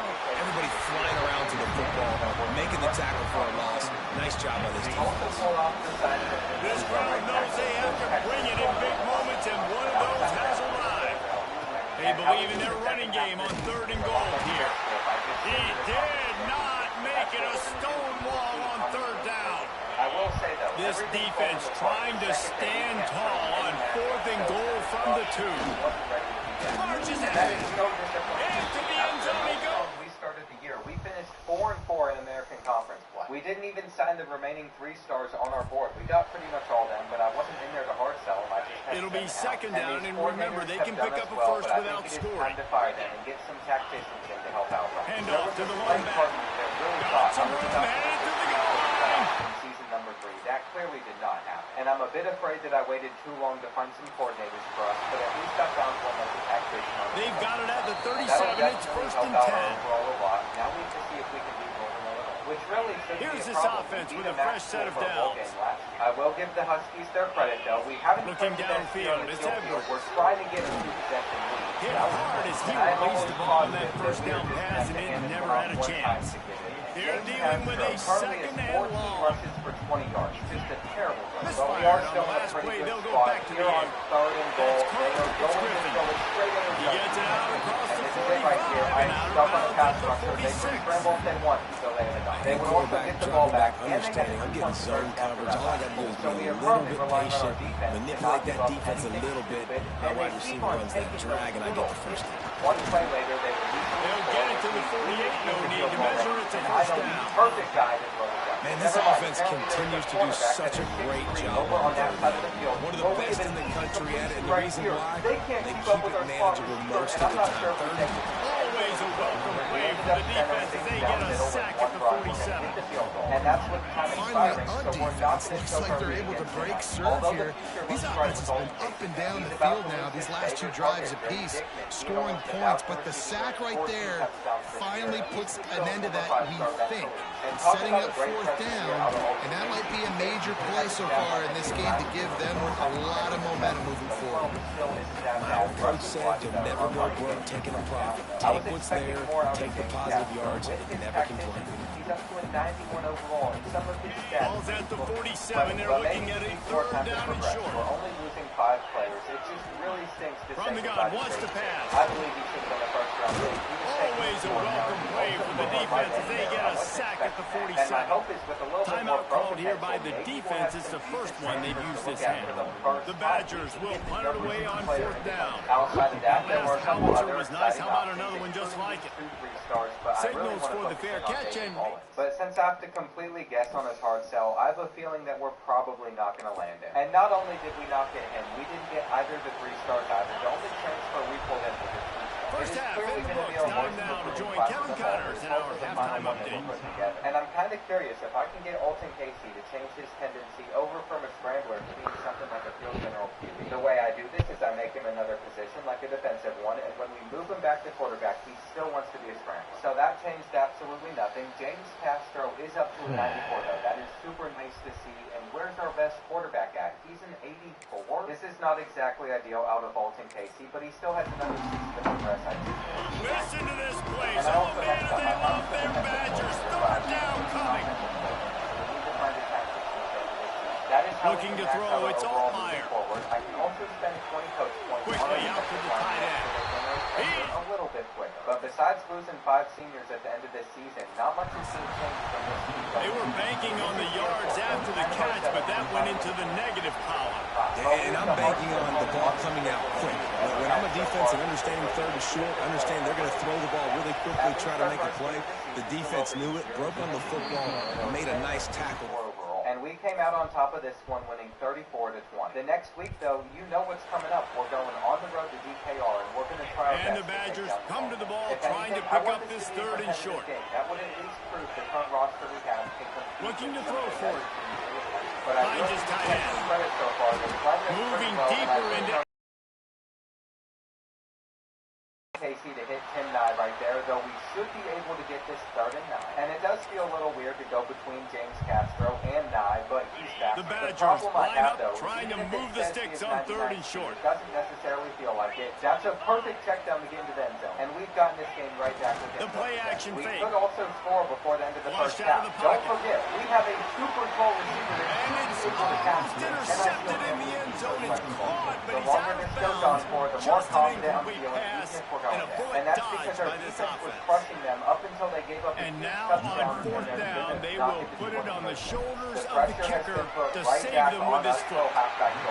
And this one's tough 3rd and 13 to convert on. I'm going to probably have our running back late, though. No, I'm throwing it straight to them. I stared their linebacker in the eyes and threw it to him anyway. We are completely done if we can't hold them to a field goal right here. And the Badgers can play this 2nd down a and I lot think of we ways have the with just look a that few we're yards to hoping go. for, though if they get back to that ball, that would have been crazy. Back It was to pass. inaccurate anyway from Alton Casey. I know that we're about to have this A down, little but release to the back. just another He moves the chains, and they'll mark the ball but at the considering our 33. current position, I don't The have much Badgers hope. are We're going to flying down the field. some crazy catches like that, and you all know exactly who I mean. They're going to Without run it. him out there on the field, our offense Tackled at the 43 after picking up 10. I love the play call by the offense here running the ball. The score is what it is right now. You don't have to panic. You don't have to throw it every single down. You You don't have to go up tempo. Just run your stuff. Be balanced. Run the football. Make sure this defense stays honest. I feel like I made some very bad decisions in that game. So we should coming out on first down with the play fake. Fires to the wideout. And they dialed up the shot play, but they couldn't hook up. I also saw the stat line and that's tough, man. Golly, you got him wide open. And that cat can roll. You're not talking about, a guy that's an average runner on the outside. You got to give him a little bit of a chance to run underneath that. Put a little more air underneath it, but he just overshoots the ball. I think this receiver's forte is his route running. He's a guy that can line up all over the field, but it's not just catching post routes and goes. This guy can run shallows, he can run slants, he can run the option routes and find soft spots in the defense. This guy really has all the routes in his toolbox. Looks as if we have an injury on that last play, and we'll take a break to check him out. Got 3 on first down at 2nd and 7. Grab behind the line. It's Ballard. The defense wouldn't let him loose there, and it was a completion, but they lost yardage. The clock stops as we have reached the final 2 minutes of the game. Unfortunately, we didn't have a shutout for a 3rd straight week in a row, but we did double their score. And as we have this game against USF, we're now they need to get a little closer for a field goal try, and they've got to do it in a hurry. 1-7 Charlotte. Back to throw, it's Edwards. But either way, he'll take the deep shot. And they wanted it all on 3rd down, but now dealing with 4th down. And the Badgers come to the line in the hurry up.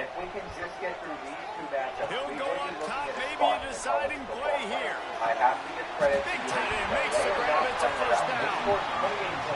Yeah, I got to be honest. I don't know if the defense is expecting that type of throw on 4th down. It looked like they were all huddled close to the line of scrimmage, looking for something in the quick game, but instead the quarterback takes a shot vertically down the field and catches the defense off guard. Has 99 speed. It still doesn't quite feel like it, but it makes sense why. His wear and tear popped up after the play. It said that he is missing 6, and that's a bad thing. What did I say about Alden Casey, though? His accuracies could actually come back to bite us. Out of the gun, the inside. Here we go. Starting 10-man coverage. Same look at timeout call by the defense. It's their first in the half as they'll make some adjustments. On this 4th down, but I this feel like we offense could doesn't turn have around very and many catch. runs left in them. They try to sneak in the run. Nice job by the defense making the tackle, but they've got to try to maximize their time, maximize their plays to try to get some points on the board.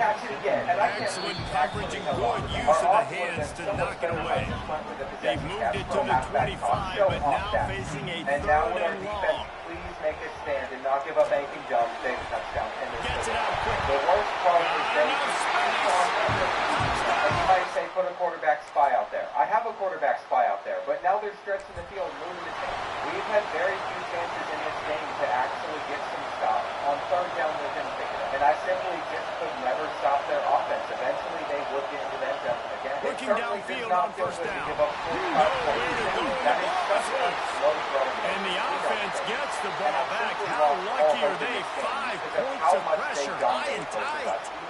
Man, those are backbreakers. Defensively, you get so excited. You force the fumble, we're going to get a turnover. On the run, we're going to break the tackle, and we're going to find a way in. But now it's time to the air. It's all fire. No matter what, this game can't go to overtime. So we've got to get it right here. It looks like and he's wrestled to the ground. They'll hurry to the line with the clock still running. Right there. Here, they're not going to make it. And I promise, we're prepared for the pass. If they try to throw it on 3rd and 9, you're not going to be he's going to look for a man on 3rd and short. And we can even get a touchdown up there. The play is beautiful. He's going all the way. Marking at the 43. Offense rushing to the line of scrimmage. Clock is stopped for the 1st down. They'll try to get it off quickly. Considering that they still have all 3 of their timeouts left, they've got to move quickly here. Still a chance, but they've got to force the ball down the field. And I think it is only right if we try to send in some pressure. They'll go to work now on everybody backed up for 4th and 9. It's got his man quick. I know where they're going. Offense will use a timeout with 28 ticks remaining. You're going to let us come back in the final as the crowd gets behind this defense. Yes, I do. They always end up from the gun, wants to pass. And I still can't believe we just pulled that off. We have certainly been rewarded for that performance. Didn't have much of a choice, just had to throw that one away. It'll be 4th down. Trying to convert. Illinois comes to the line. On 4th down, looking to pass.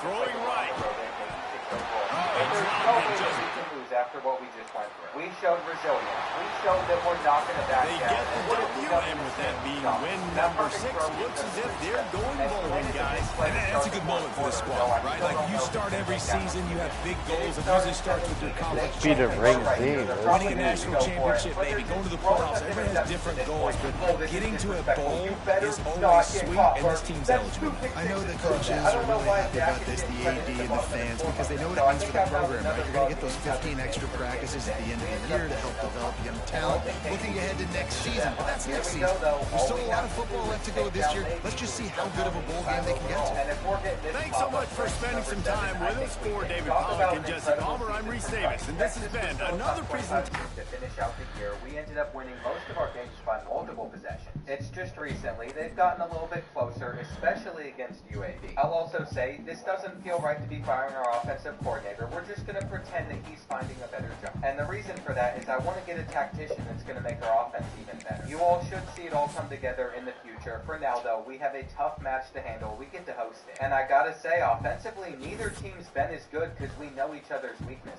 It is so frustrating we couldn't pick up a block there because that could have been a touchdown play, but we got to punt it back to them. We have to get a stop. And don't worry, I have a quarterback contain out there just in case they did try to run it with him. That solid defense, though, puts the ball back in our hands, and that's the look that we were hoping for. I just don't know if we're fast enough to actually get it to work, and look at him go. He's gone. You simply can't come out with bad alignment against us. And I know that they're getting close to the end zone, but I don't think they're going to get in. Throw it to me. Throw it to me. I knew it. I knew they were going to get it coming my way. I could have stepped up. I could have tried to stop the scramble, but no, he didn't get a good throw off. He threw it at us. And this might be the dumbest thing I could do in this scenario, but we're going for the double pass. I'm feeling so confident against UAB. We just went for a double pass or a reverse pass, whatever. We just need one more first down now, and there's that speed going to work. One guy to beat, we aren't going to do it there. And it does help them out a little bit. They still have a little bit of a chance to get us off the field. But we have some fresh legs to put out there with James Castro, and he's going to get us close. I fully trust him to end this one right here. The blocks look good, and he's cutting up for a touchdown. You can't stop him. Maybe I should have left him as the starter, even if he doesn't have 99 speed too. And it took us 4 seasons, but we're taking home the American Conference Championship. With how many teams are in our conference, I wasn't sure we'd even get it this soon. And we've leveled up one more time to level 23, so we have enough coach points to max out this tactician tree, which is such a big deal. I even believe that next year we should be in the running to potentially win the Heisman Trophy. And we have gotten Michigan in the first round of the playoffs. I thought we'd get a bye. This is one of those rare scenarios, though, where the 4 highest seeds are also ranked super high in the country, so being ranked number 8 is not enough to get us that bye. And our path to potentially winning a championship is absolutely brutal, but we're going to try our best. At least we get to host this playoff game. That gives us a slight edge. And I'll tell you right now, things are looking pretty good. We have a chance to go 14-0. Turn around. That is so frustrating right there. We had the touchdown. Now we're waiting for our slant to get open. And I think we're going to get stuck kicking 3, but that's not the end of the world. I'm not forcing it. We've played a good and smart game so far. As you can see, we're going up 10-0. And the Wolverines have still not done anything as we're driving down the field looking for more points, but they forced that fumble. That is absolutely ridiculous. I want to see what their quarterback does with 7 dudes in his face. Oh, he completes a perfect pass for a touchdown. Wonderful. He must be used to getting that treatment if he has that much composure in that situation. Our tight end, though, should have a touchdown himself. It's going to be a 3rd and 19 with that drop, where I highly doubt that we're going to be able to pick this up on the ground, but that was our best option. And you know what? We're going to be aggressive right here. Our blocks aren't going to be there, though. So we've had a lot of stuff not go our way. It's why I'm not surprised in these final few minutes they've been able to get it a bit closer. They hit the goalpost. But the upright's not going to get you a touchdown. You're going to have to reach the end zone here. What is our coverage doing? Well, now we're down by 1 with 5 minutes left, but that's fine. We only need a field goal to win this game, though I would like to get more than that on this drive. So if we're smart about this, this could be the final drive of the entire game. My only concern is getting in a 3rd and long situation, though the halfback screens are working wonders at the moment. We're now at the 25, and I promise this will either be the dumbest or the smartest play call of the game. They were not fooled at all. If we could get a man-to-man coverage look right here, though, our running back will be open. That's what I wanted. There's a safety back there to play this. This could be bad. That's a little bit rough. Now it is 3rd and 14, man-to-man coverage. Please don't knock it out. And I do not know how he was able to make this catch right here. I'm not sure it even was. No, we had a foot down, and he held on. That makes it 4th and inches. I think this is worth going for it. Unless our offensive line doesn't hold up, it won't matter. But unfortunately, we're not going to be able to take away the rest of the time before we end up getting into the end zone. There's a flag. We already know it's going to be holding or something dumb. That's going to bring it back. And I've never seen an illegal block in the back penalty on this game before. I can already tell right now, EA wants us to lose this game. They've pulled all the strings in this one so far. But I think we're going to be okay. We're now down to the 3-yard line. We have a touchdown right here. And on the 2-point conversion, we have great blocks once again. Here's the thing though, Michigan's gotten the ball past midfield,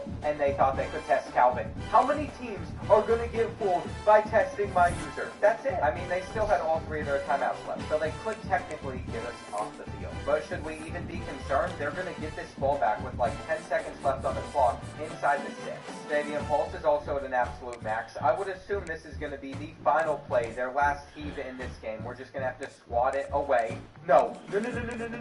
Bring him down. I am not letting us lose off of something like that. He almost broke free. At the end of the day, though, we have survived. I almost lost my mind. Now we have to deal with undefeated #1 in the country, Kansas State next. And in the meantime, I did hire an offensive coordinator. He isn't the best tactician in the world, but it is the best I could find. What all of our focus should be on, though, is taking down the Wildcats. And I'm honestly just super happy that we were at least able to get by this season. The fact that we're playing this good, and it's not even our final season, shows how well this team has been doing. And I think the first touchdown of the game is going to go to us, especially if they're in man-to-man coverage. That play has like a pick on it or something. We need to get as many points as we can as long as we're playing this well, so that was a bad throw. And do you know why it was a bad throw? Because Alton Casey broke his finger and is out for the rest of the game. I didn't even realize when we recruited this kid, he was a left-handed quarterback. What I do know about him, though, is he has 90 speed, and he's putting it to work. What a run right there. Maybe we will be okay in this matchup still. And I have to say, as we approach halftime, things still look pretty good for us. Kansas State is just giving us a touchdown, so we could really be moving on to the semifinals. This team is making a great run at the championship at the moment. We're getting a sack, and I have backed everybody up. It is 4th and 28. All they can really do is just send up a prayer. They have one route that could have gotten them there. But by the way, they weren't even able to complete that pass. I'm wondering how they're 13 in that. It really is a surprise we were able to win by this much, especially since we didn't run the ball that well. But we had multiple young players step up, and he could have completed a few more of his passes, but I'm very happy with the sophomore's performance. I feel like we've also lucked out because we've drawn Missouri in the semifinals, who is a lower seed than us, and they were able to make it this far by taking down 2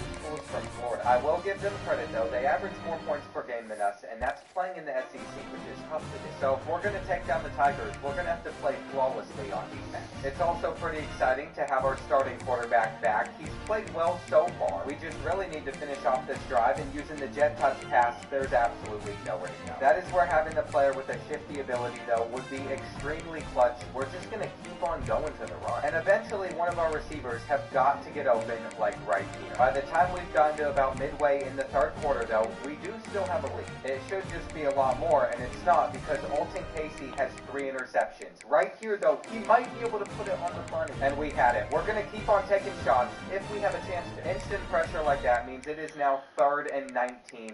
What do we do? The Tigers have finally shown up to play. Using play action, they're also going to beat us deep. We probably shouldn't have sent a blitz there. But I'm addicted. I know we're going to get pressure at some point. It just isn't on that play. Going into the 4th quarter, I'm not exactly a fan of our spot. But that's mainly because I know that we should have a much larger lead. We've done it to ourselves, though, so we can't really complain. They're going up. And I'm sure they'll also find a way to get this 2-point conversion as well. No, they won't. Now the ball is back in our hands. We need our blocking to be a bit better when we run. And I would love enough time back here in the pocket to get the ball out on 3rd and 4, which we got. You know we're also going to have to go for a jet touch pass at some point. I mean, the blocks are there. I should have had a touchdown, which could end up hurting us later on in this game. So if they're going to run zone coverage, I can playmaker that, and there's going to be a flag. It simply always happens this way. There's nothing I can do to avoid it at this point, though we can find our tight end again. And all the struggles are starting to add up. We don't know if we even have this slant here. Having to punt it back to them was literally the last thing I wanted to do, but we're getting it back to. And I think we can win this game if we are smart smart about how we handle the ball from this point. We could easily shred through this final 5 minutes and make sure that it's the final drive of the game as we kick a field goal, but Naya's going to be off to the races. I've been waiting for this moment. His 99 speed, his 5-star ability actually showed up. We're going to have him to the outside right here too, but he didn't quite get enough. On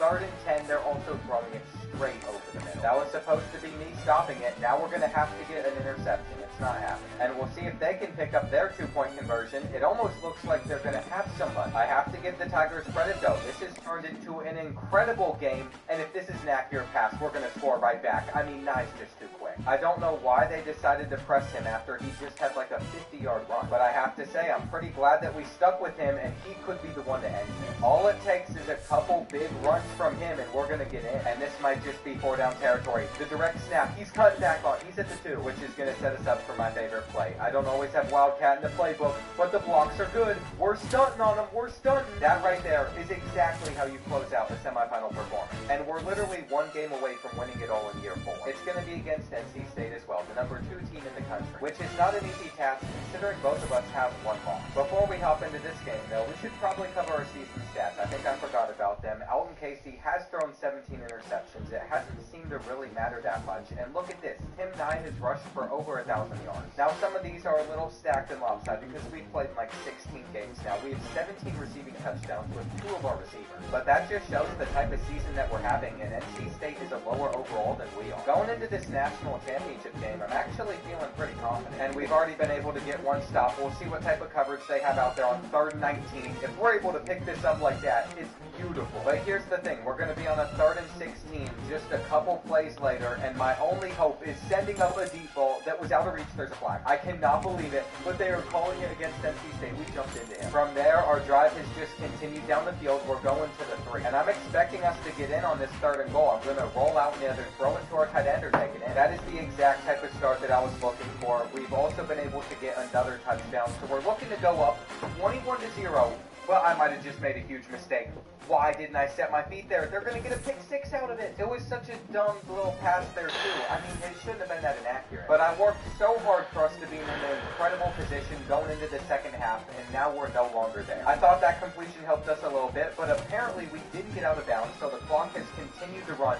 Now we're trying to reach the end zone in the final second. And that was just straight pure panic right there. I don't think this is going to be good enough to hit the field goal. Well, it dropped. That's actually really lucky. And if I wasn't terrible, we'd have such a larger lead in this game, but we still controlled the 3rd quarter pretty well. We still have the ball too, which means I think we're going to win this national championship. Now, of course, it would be nice if we could get the touchdown right here. They did at that jet touchdown. And it's just kept on going downhill from there. They had an interception that we turned into a field goal. This 4th and 8 isn't going to get them enough. And we're no longer even trying to score that much. We're just trying to run out as much clock as we can, but we're still getting in. This has been a dominant performance here in the national championship. And I wasn't expecting us to win it all in season number 4, but now we have a chance to go back-to-back. That's going to be our goal going into season number 5, where a lot of our players like Tim Nye should be at their absolute best. I don't know why I didn't consider the fact, though, that some of our best players might just want to go on to the NFL draft. We are going to get our best receiver to come back, James Castro. We don't necessarily need. He's okay to go. And then our 88 overall tight end, Alexander Spain, stayed. I don't really need a 68 overall receiver. He's coming back too. We only lost a few players to graduation, including an 86 overall corner. That's the best one. It's kind of funny that I'm not even upset James Castro left. He was our backup. I understand. And the reason he didn't play over Tim Nye was literally just 5 speed difference. I just had to go with the faster dude. When it comes to the transfer portal, we have one option we could pick up that could help us out. Outside of that, none of these guys really would. But I'm just not sure if we're going to win this battle. It's going to come down to the wire. I feel comfortable saying this is his loss. We're going for another championship. And this team is going to come in at a 90 overall before I encourage some of these guys to transfer.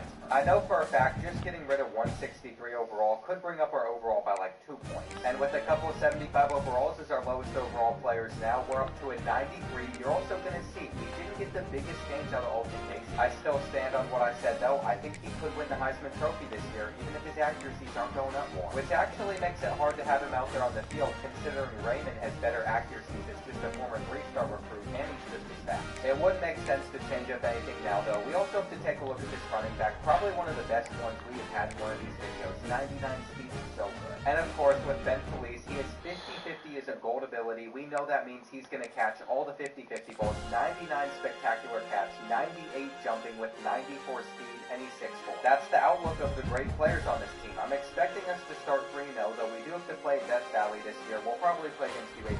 And on top of trying to win back-to-back national championships, we should also go for the Heisman Trophy. I can't believe what I'm seeing, though. We lost our first game in the UTEP 27-24. It is all my fault as well. Alton Casey wasn't out there on the field. I don't know why. Now we know why Raymond should never be the starter and why he's a backup. I don't care that he got us a win in the playoffs. That's ridiculous. I mean, the simple switch is all it's going to take to get us back on a roll, but we should be undefeated. And my expectations going into Death Valley is we're not going to lose. This has got to be the hardest game we're going to have on our schedule as well. And I bet you weren't expecting the score to look like this here at the end of the fourth quarter. We're going for another touch. I think that's going to make it 34-3. And at least from what I can see in the past few weeks, our defense is absolutely incredible. It's been a while since they've given up more than 7 points. And I'm expecting us to do the exact same thing versus Charlotte. It wasn't as pretty of a win though. We only beat them by 7. And now we have to deal with undefeated number 6 UAB, who's clearly just as good as last week. We're the former national champions though. They are not a team that should worry us. And this has just been another dominating performance from us. We've had a lead like the entire time. I'm just throwing up jump balls for fun. And Alton Casey has thrown for 5 passing touchdowns. He's going for number 6, which he gets. I'm pretty sure we're about to cakewalk our way back into the playoffs, which is why from this point in the season, I feel confident simming all the way up until our conference championship. I mean, just looking at the rest of our schedule, nobody on here worries me besides maybe 5-1 UTSA. Memphis could also be decent. But I'm sure either way, we're going to be okay. Well, taking a look at the conference standings, I don't think anybody's surprised. We didn't lose a single American game. And just take a look at some of these scores. We got 49-0,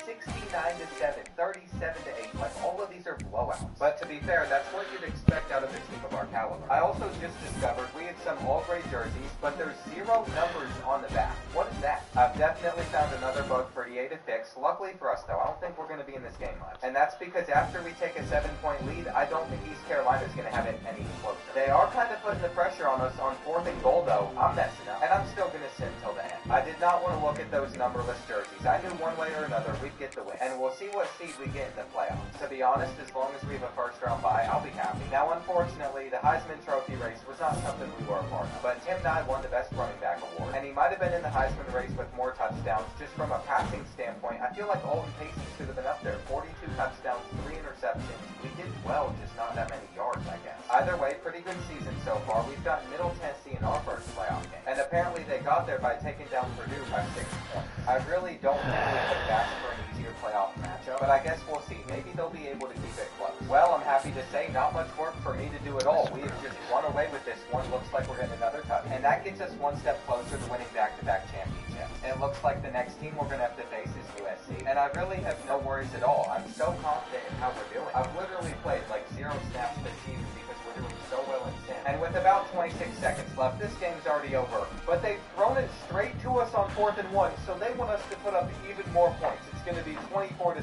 There's no way that he is able to catch us. And we've just walked our way into a national championship game against either Oregon or I think Kansas State. We already know that we can handle the Wildcats from last year, so I'm glad that we got the dub. And they just crushed Kansas State 28-0. I think if anybody's going to end our run, it would probably be them. And I guess we'll see where this game is sitting with a few minutes left. Well, we have a 10-point lead, and they're going to make it 3. But I'm not sure that was a touchdown catch. It might have been. After reviewing it, they gave it to them. On 3rd and 4, we're going to be able to pick this up. And from there, we've just continued to run out the rest of the clock as we keep getting first down. There was absolutely no chance we were about to blow that one. So we worked to run out the rest of the clock, and we're taking home back-to-back titles. I know that all this took place in the American Conference, but this was a very impressive 5-year rebuild. And I just have to really appreciate how much better Alton Casey got. He rushed for 10 touchdowns, 800 yards this season, while cutting back on interceptions, 15 less. But I guess it also helps when you have somebody like Tim Nye that doubled the touchdowns he scored this season. And if you've made it to this point in the video, you might as well leave a like, plus check out some of my other rebuilds, because you clearly enjoy the content.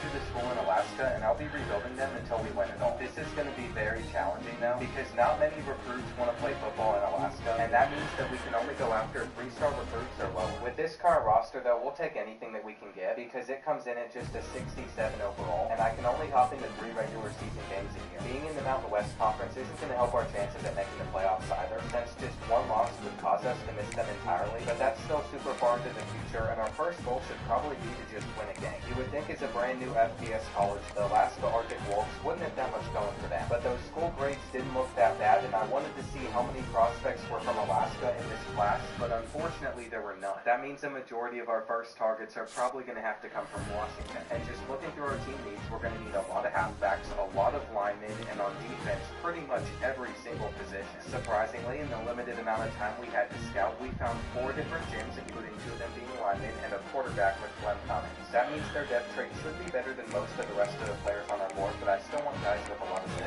And I think for this first year, I might add a lot of 2-stars to our board just to make sure we can land some prospects to fill the holes on our team. I already know that by the end of the season, a lot of guys are going to want to transfer, and our current depth isn't looking great either. We have a bunch of like 53 overalls. Our starter's going to be Jarvis James, and I'm hoping the junior quarterback can carry us for the next 2 seasons. He doesn't really have any good running backs to hand the ball off to, but at wide receiver, I feel like this is our best spot because guys like Leroy Long just look like they're good football players. And as a 70 overall, they're the only guys carrying our 64 overall offense. Now, one thing you will notice about the Alaska Arctic Wolves jerseys is they seem to mimic North Carolina's very well, but I'm perfectly okay with that because I love how the Tar Heels jerseys look in the game. And we have to play our rivals Washington every single season. It might take us a while to win this game since we can barely move the ball, but that's all a part of the process of rebuilding a school like this. We have a long way to go since we're losing 52-10 to our biggest rivals. The reason they're our biggest rivals is they're the closest to Alaska, and I had to replace one team if I put in a team builder, so Washington State was the team that I chose. We took their place and also took a beating, but I'm hoping by the time we play Eastern Michigan, we have a chance at getting a win. And when it comes to recruiting, I'm hoping if we can just stay in the Washington-Alaska region, we have a good chance at landing most of these prospects. Our first commit ended up being from Washington. It was an instant commit, but it's only because he's a 1-star. And just looking at our recruiting pitches on some of these other prospects, I'm afraid that our school grades might not be good enough. I will say there's a couple in here that don't make much sense, like the Mountain West Conference one not being correct, and then for stadium atmosphere, we only have 9,000 people at our games. How are we a B-? Since we can only go after 3-star prospects, it shouldn't be too big of a deal, but I'm afraid schools like Washington might steal them from us, which is exactly what the Huskies are doing on this left guard. Only being able to go after 3-star prospects or lower is already going to make this rebuild super difficult, on top of the fact that I literally have to convince players to play football in Alaska. It's going to be a long journey to make a championship, but I think we could beat Eastern Michigan, especially after seeing we only lost to the Wildcats by 8 points, and looking at the rest of our schedule, some of those Mountain West games are going to be difficult. I'm already hopping into game number 2. I wanted to see our home stadium. It's not late enough in the year for it to be snowing yet, but I'm sure by the time we get to like week 10, there'll be snow everywhere. So far, we've been playing a lot better against them than we did against Washington, but they still have a 9-point lead in the third quarter, and I might just have to recruit to get my own guys in here. Some of these players are not very impressive. Our quarterback is not going to make this guy miss. And I like how the end zone says fear the frost. It's not out there right now. We're trying to hit this field goal, which I'm going to drill right down the middle. That's given our team some hope if we can get them off the field on 3rd and 3, and we have a chance with 2 minutes remaining. This game is in the hands of junior quarterback Jarvis James, and we've actually been moving it pretty well so far. We're going to take our drag underneath, make one guy miss, and also make another player miss. Heeks could be a good wide receiver for us. He felt really good on that play. That's also a dot. So this could be the first win for Alaska. I'd love to get it at home in front of a few people that are here, but I had to run through most of the remaining clock first, and now we're about to take a sack. Down in the red zone is where we definitely struggle, but I think we've made the right read here. Just get to the end zone, and they're giving it to Peaks. That's going to be the game-winning touchdown. I'm not sure if there's ever going to be enough fans in Alaska to fully fill up this 15,000 capacity stadium, but for the people that came to this game, they just witnessed our first win in school history, and I am so proud of the roster. The Arctic Wolves still have a very long way to go, but after seeing that performance from sophomore receiver CJ Peaks, you can see why I was hyping up this receiver. We also have 35 coach points to spend, and I think being good at scouting would help us a lot in the long run because we're going to have to go through a ton of 3-star prospects. So I spent all 35 coach points making sure that we can scout every position quicker besides our kickers and punters. It turns out after getting our first win, the Arctic Wolves have landed another receiver too. And I can't blame Conrad Anderson for wanting to join this team. He has 92 speed as a base, and then we also are about to land Jim Glenn Cummins. It doesn't seem like many other teams want it. But unfortunately, we're not going to get either Alex Littlejohn or Hugh Lewis. Washington's just going to ruin it for us. I've also also continued to look for quarterbacks just because I want a lot of options, and I think we all know what's going to happen when we travel to play Oregon. From here on out, though, we still have 8 conference games, and I can choose to hop into any one of them. I'm probably going to wait until later in the season, and if we have to schedule a visit for any big prospect on our board, I'll probably play that, but Washington's coming in clutch again. They're actually starting to upset me. They're taking every single 3-star. So as we go through the rest of year number 1, I might have to target 2-star prospects instead. We could always go after 3 stars that other schools aren't targeting to, though, but unfortunately,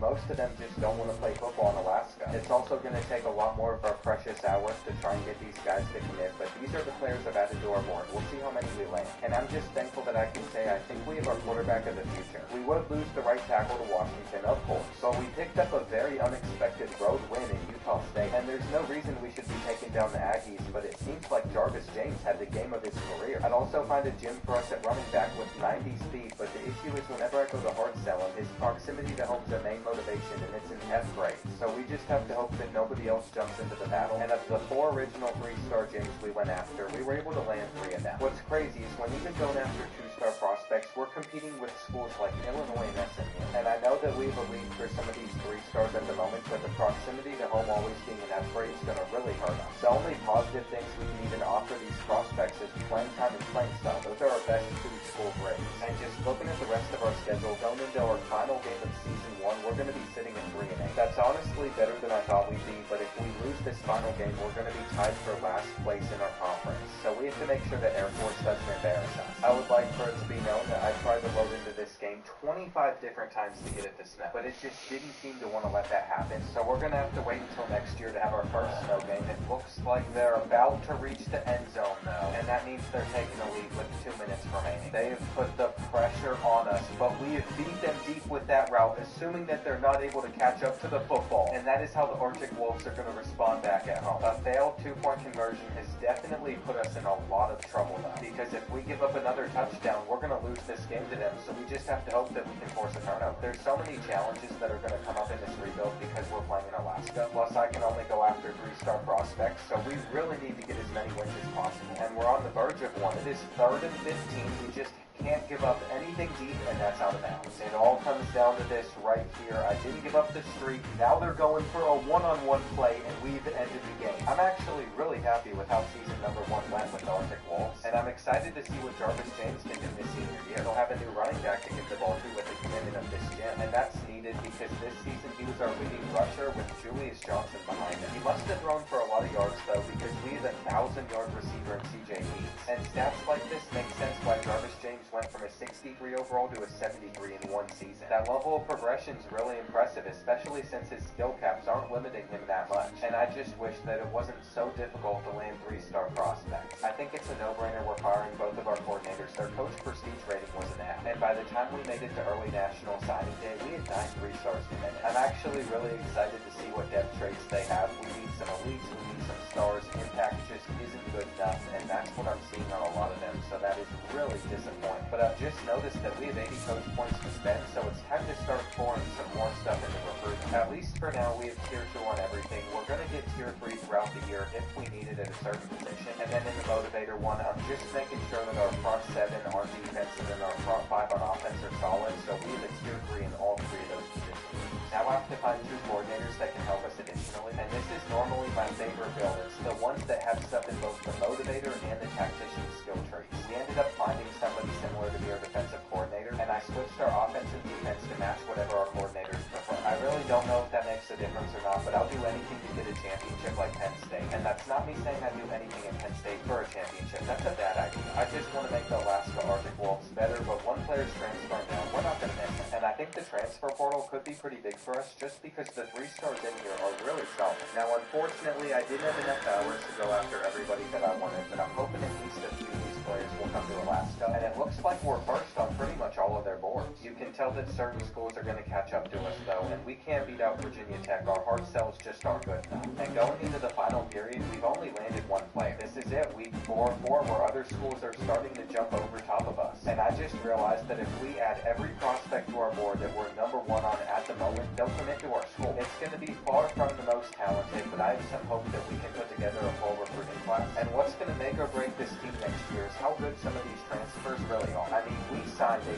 ton of players, and now I have to look through the depth traits of every single one of them, just in case there's a hidden elite player somewhere in here. There wasn't, but we did sign a top 50 class, and I'm very happy about that. Once we move around the 7 athletes that I've brought in, I think we've made sure that going forward, we're not going to have any positions where we're missing players. And these 53 overall athletes might not look like they're the best. It says their tendency is agile, which means they be an offensive lineman, but then they're so much better on the defensive side of the ball. So I enjoy picking up guys like that, and I'm curious how much this team is going to progress. At the moment, we're a 69 overall, and both of our coordinators are motivators. That's going to help a lot. Getting us up to a 76, even though overall sometimes doesn't mean that much in this game, I think a 76 is valid for this roster. We also somehow gained 130 skill points, so I'm about to get tier 3 on every single motivator tab, and I still believe there's a bug in the game causing that because I've had it on normal Coach XP setting. It's going to help us out in this rebuild though, because I just won't fill up most of this recruiter skill tree as well. And let's just say we've taken care of the recruiter and the motivator tab because we've gotten everything I'd like to unlock already. The real challenge of this rebuild will be finding good 3-stars and then getting them to come up to Alaska, even though it's super far away. And I have to hope that they're good enough to build us a roster that can also win in Sim, but this is the schedule the computer generated for us, and it's looking kind of difficult. Most of the poll voters don't have much faith in us. We're going to finish like 10th in our conference. And at the quarterback position, we have an interesting decision because Jarvis James is a higher overall, but very honest, one of the athletes we recruited came in at a 73, and then Glenn Cummings only came in as a 65 with some bad skill caps and impact depth. We also won't be using any of our new freshman receivers because the guys we had last year have developed up to almost an 80 overall, and I think having so many points in the motivator coach tree has caused a lot of our players to hit their skill cap pretty quickly. As for the decision on our starting quarterback, I've decided that I'm going to redshirt both of the freshmen and let Jarvis James run it for one more season, which is what I'm going to do at almost every single position on this team. I want the young guys to be around for a while as I hopefully start to bring in some better prospects to surround them with. And I just have to point this out, I was hoping to get somebody from Alaska in this recruiting class, but once again, there's no one from the state. I'm telling you all, at some point the Arctic Wolves are going to have somebody on their roster from Alaska. And I also decided that I wanted to play this game against Washington because I think we have a decent chance of taking them down. They've fallen off ever since they made that run to the championship, and we keep on picking up the 3rd down.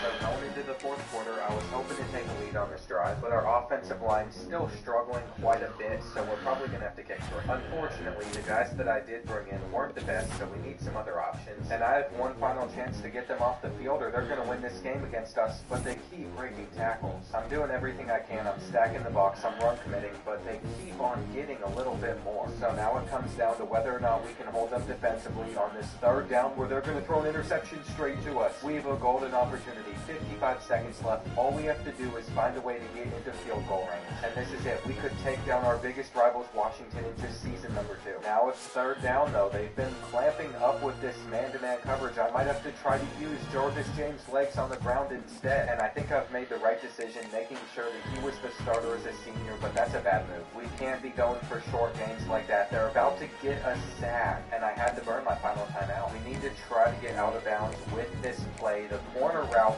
should be open, and now we're just going to look over to that left side of the field where we had the streak beat. If we just had like half a second longer, we would have scored a touchdown. And our schedule's not getting any easier from here until we play FCS Northwest. BYU's going to beat us by 21 points, and on the road at number 6 Kansas State isn't going to go any better. We're 0-3 to start the year. They beat us 42-10, and I feel like I have no choice but to play this first conference game against Fresno State. Once again, we're also about to lose every 3-star on our board because our school pitches are so bad it's hard to convince players to come here. And I've continued to simulate. Surely we can take down FCS Northwest. If we didn't, I don't think Jim Benjamin McNabb would have committed here, and we got a lot of 3-stars at the same time, which makes me feel really good. The reason for that is I know we probably won't close out all these other prospects. I can see Washington getting super close, and I'm just hoping it's not too late to schedule a visit where we have nothing to pitch them besides proximity to home. What's so weird is I scheduled all 4 of these guys on a visit this week against Nevada, but they committed before we even played them, so I don't have to beat the Wolfpack, and that's really good just looking at the schedule that we have coming up. I want to play against number 17 Wyoming, and we have a lot of home games. I don't know how things will unfold, but we're at the bottom of the Mountain West 1 game in, and I think we should celebrate the fact that we've already gotten 8 3-stars to commit. I completely forgot I can put up to 65 points on a prospect, so that changes everything. It'll help us close out some of these battles. And I think we beat Nevada just off the fact that Del Lewis committed to our school. He was the one player left on the visit still, but no, we lost 52-21. And if we keep on losing, some of our better players are going to transfer out. This feels like an amazing chance to bounce back, though. Hawaii hasn't won a single game all season. And the fact that we still haven't gotten a snow game is driving me nuts, but we have a lead with a few minutes left. So I'm pretty happy with this team right now. We might only have to run out the rest of the clock, and that would make it so much easier to beat the Rainbow Warriors. The end zones do say fear the frost, though, and there hasn't been a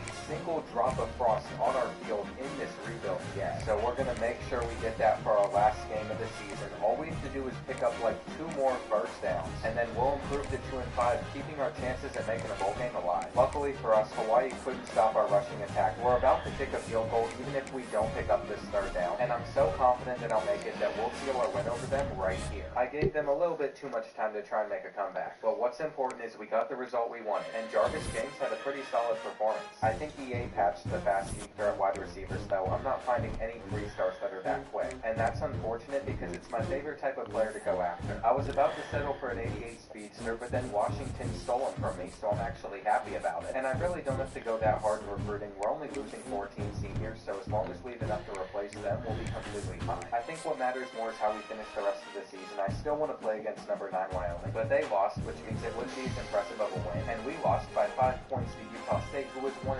Washington's also stolen another wide receiver from us, so my frustration's starting to build. And I just have to watch as all of our best players decide they want to transfer out. Over the coming weeks, we're still going to get a lot of the 3-stars to choose us, and as you can see in Sim, we barely lost to Wyoming, but we did take down San Diego State. Now, I was going to play 2-8 Colorado State to end the year, but apparently they're an 85 overall, so nobody should be shocked that they were able to beat us. And that means we'll be playing Air Force instead again, which is a much more winnable game. Even though we're not going to finish at the bottom, Hawaii's been atrocious. I'd like to move up the conference standings at least a little bit, and I'm starting to wonder if this team will ever get to play in the snow, because no matter how many times I load in, we're not getting in. The potential for it was the only reason I even wanted to play this game. We're going to lose by 9, and going into Season 3, I better see snow at some point. I'm using an Alaskan school. It feels like every time I've played an Air Force in a rebuild, they've always had snow, but this is the one time Colorado's clear, and I don't know why I keep looking at quarterbacks, but I just found 2 more amazing options. Patrick Landers is going to have like 8 different guys that could throw him the ball, and even though we brought in new coordinators last year, their coach prestige is already down to an F. This is not good. We have no stability at the position. We also have no prestige, and we're nowhere close to making the Mountain West Conference Championship. We're also starting running down Corbin Cottle to the transfer portal, and CJ Peets didn't play as well as he did last season because it looks like Leroy Long took his spot. By now we figured out that this is where Jarvis James is going to be capped off at, and signings like this are actually really huge because we needed some tight ends. On early national signing day, we have Fuck you, BYU.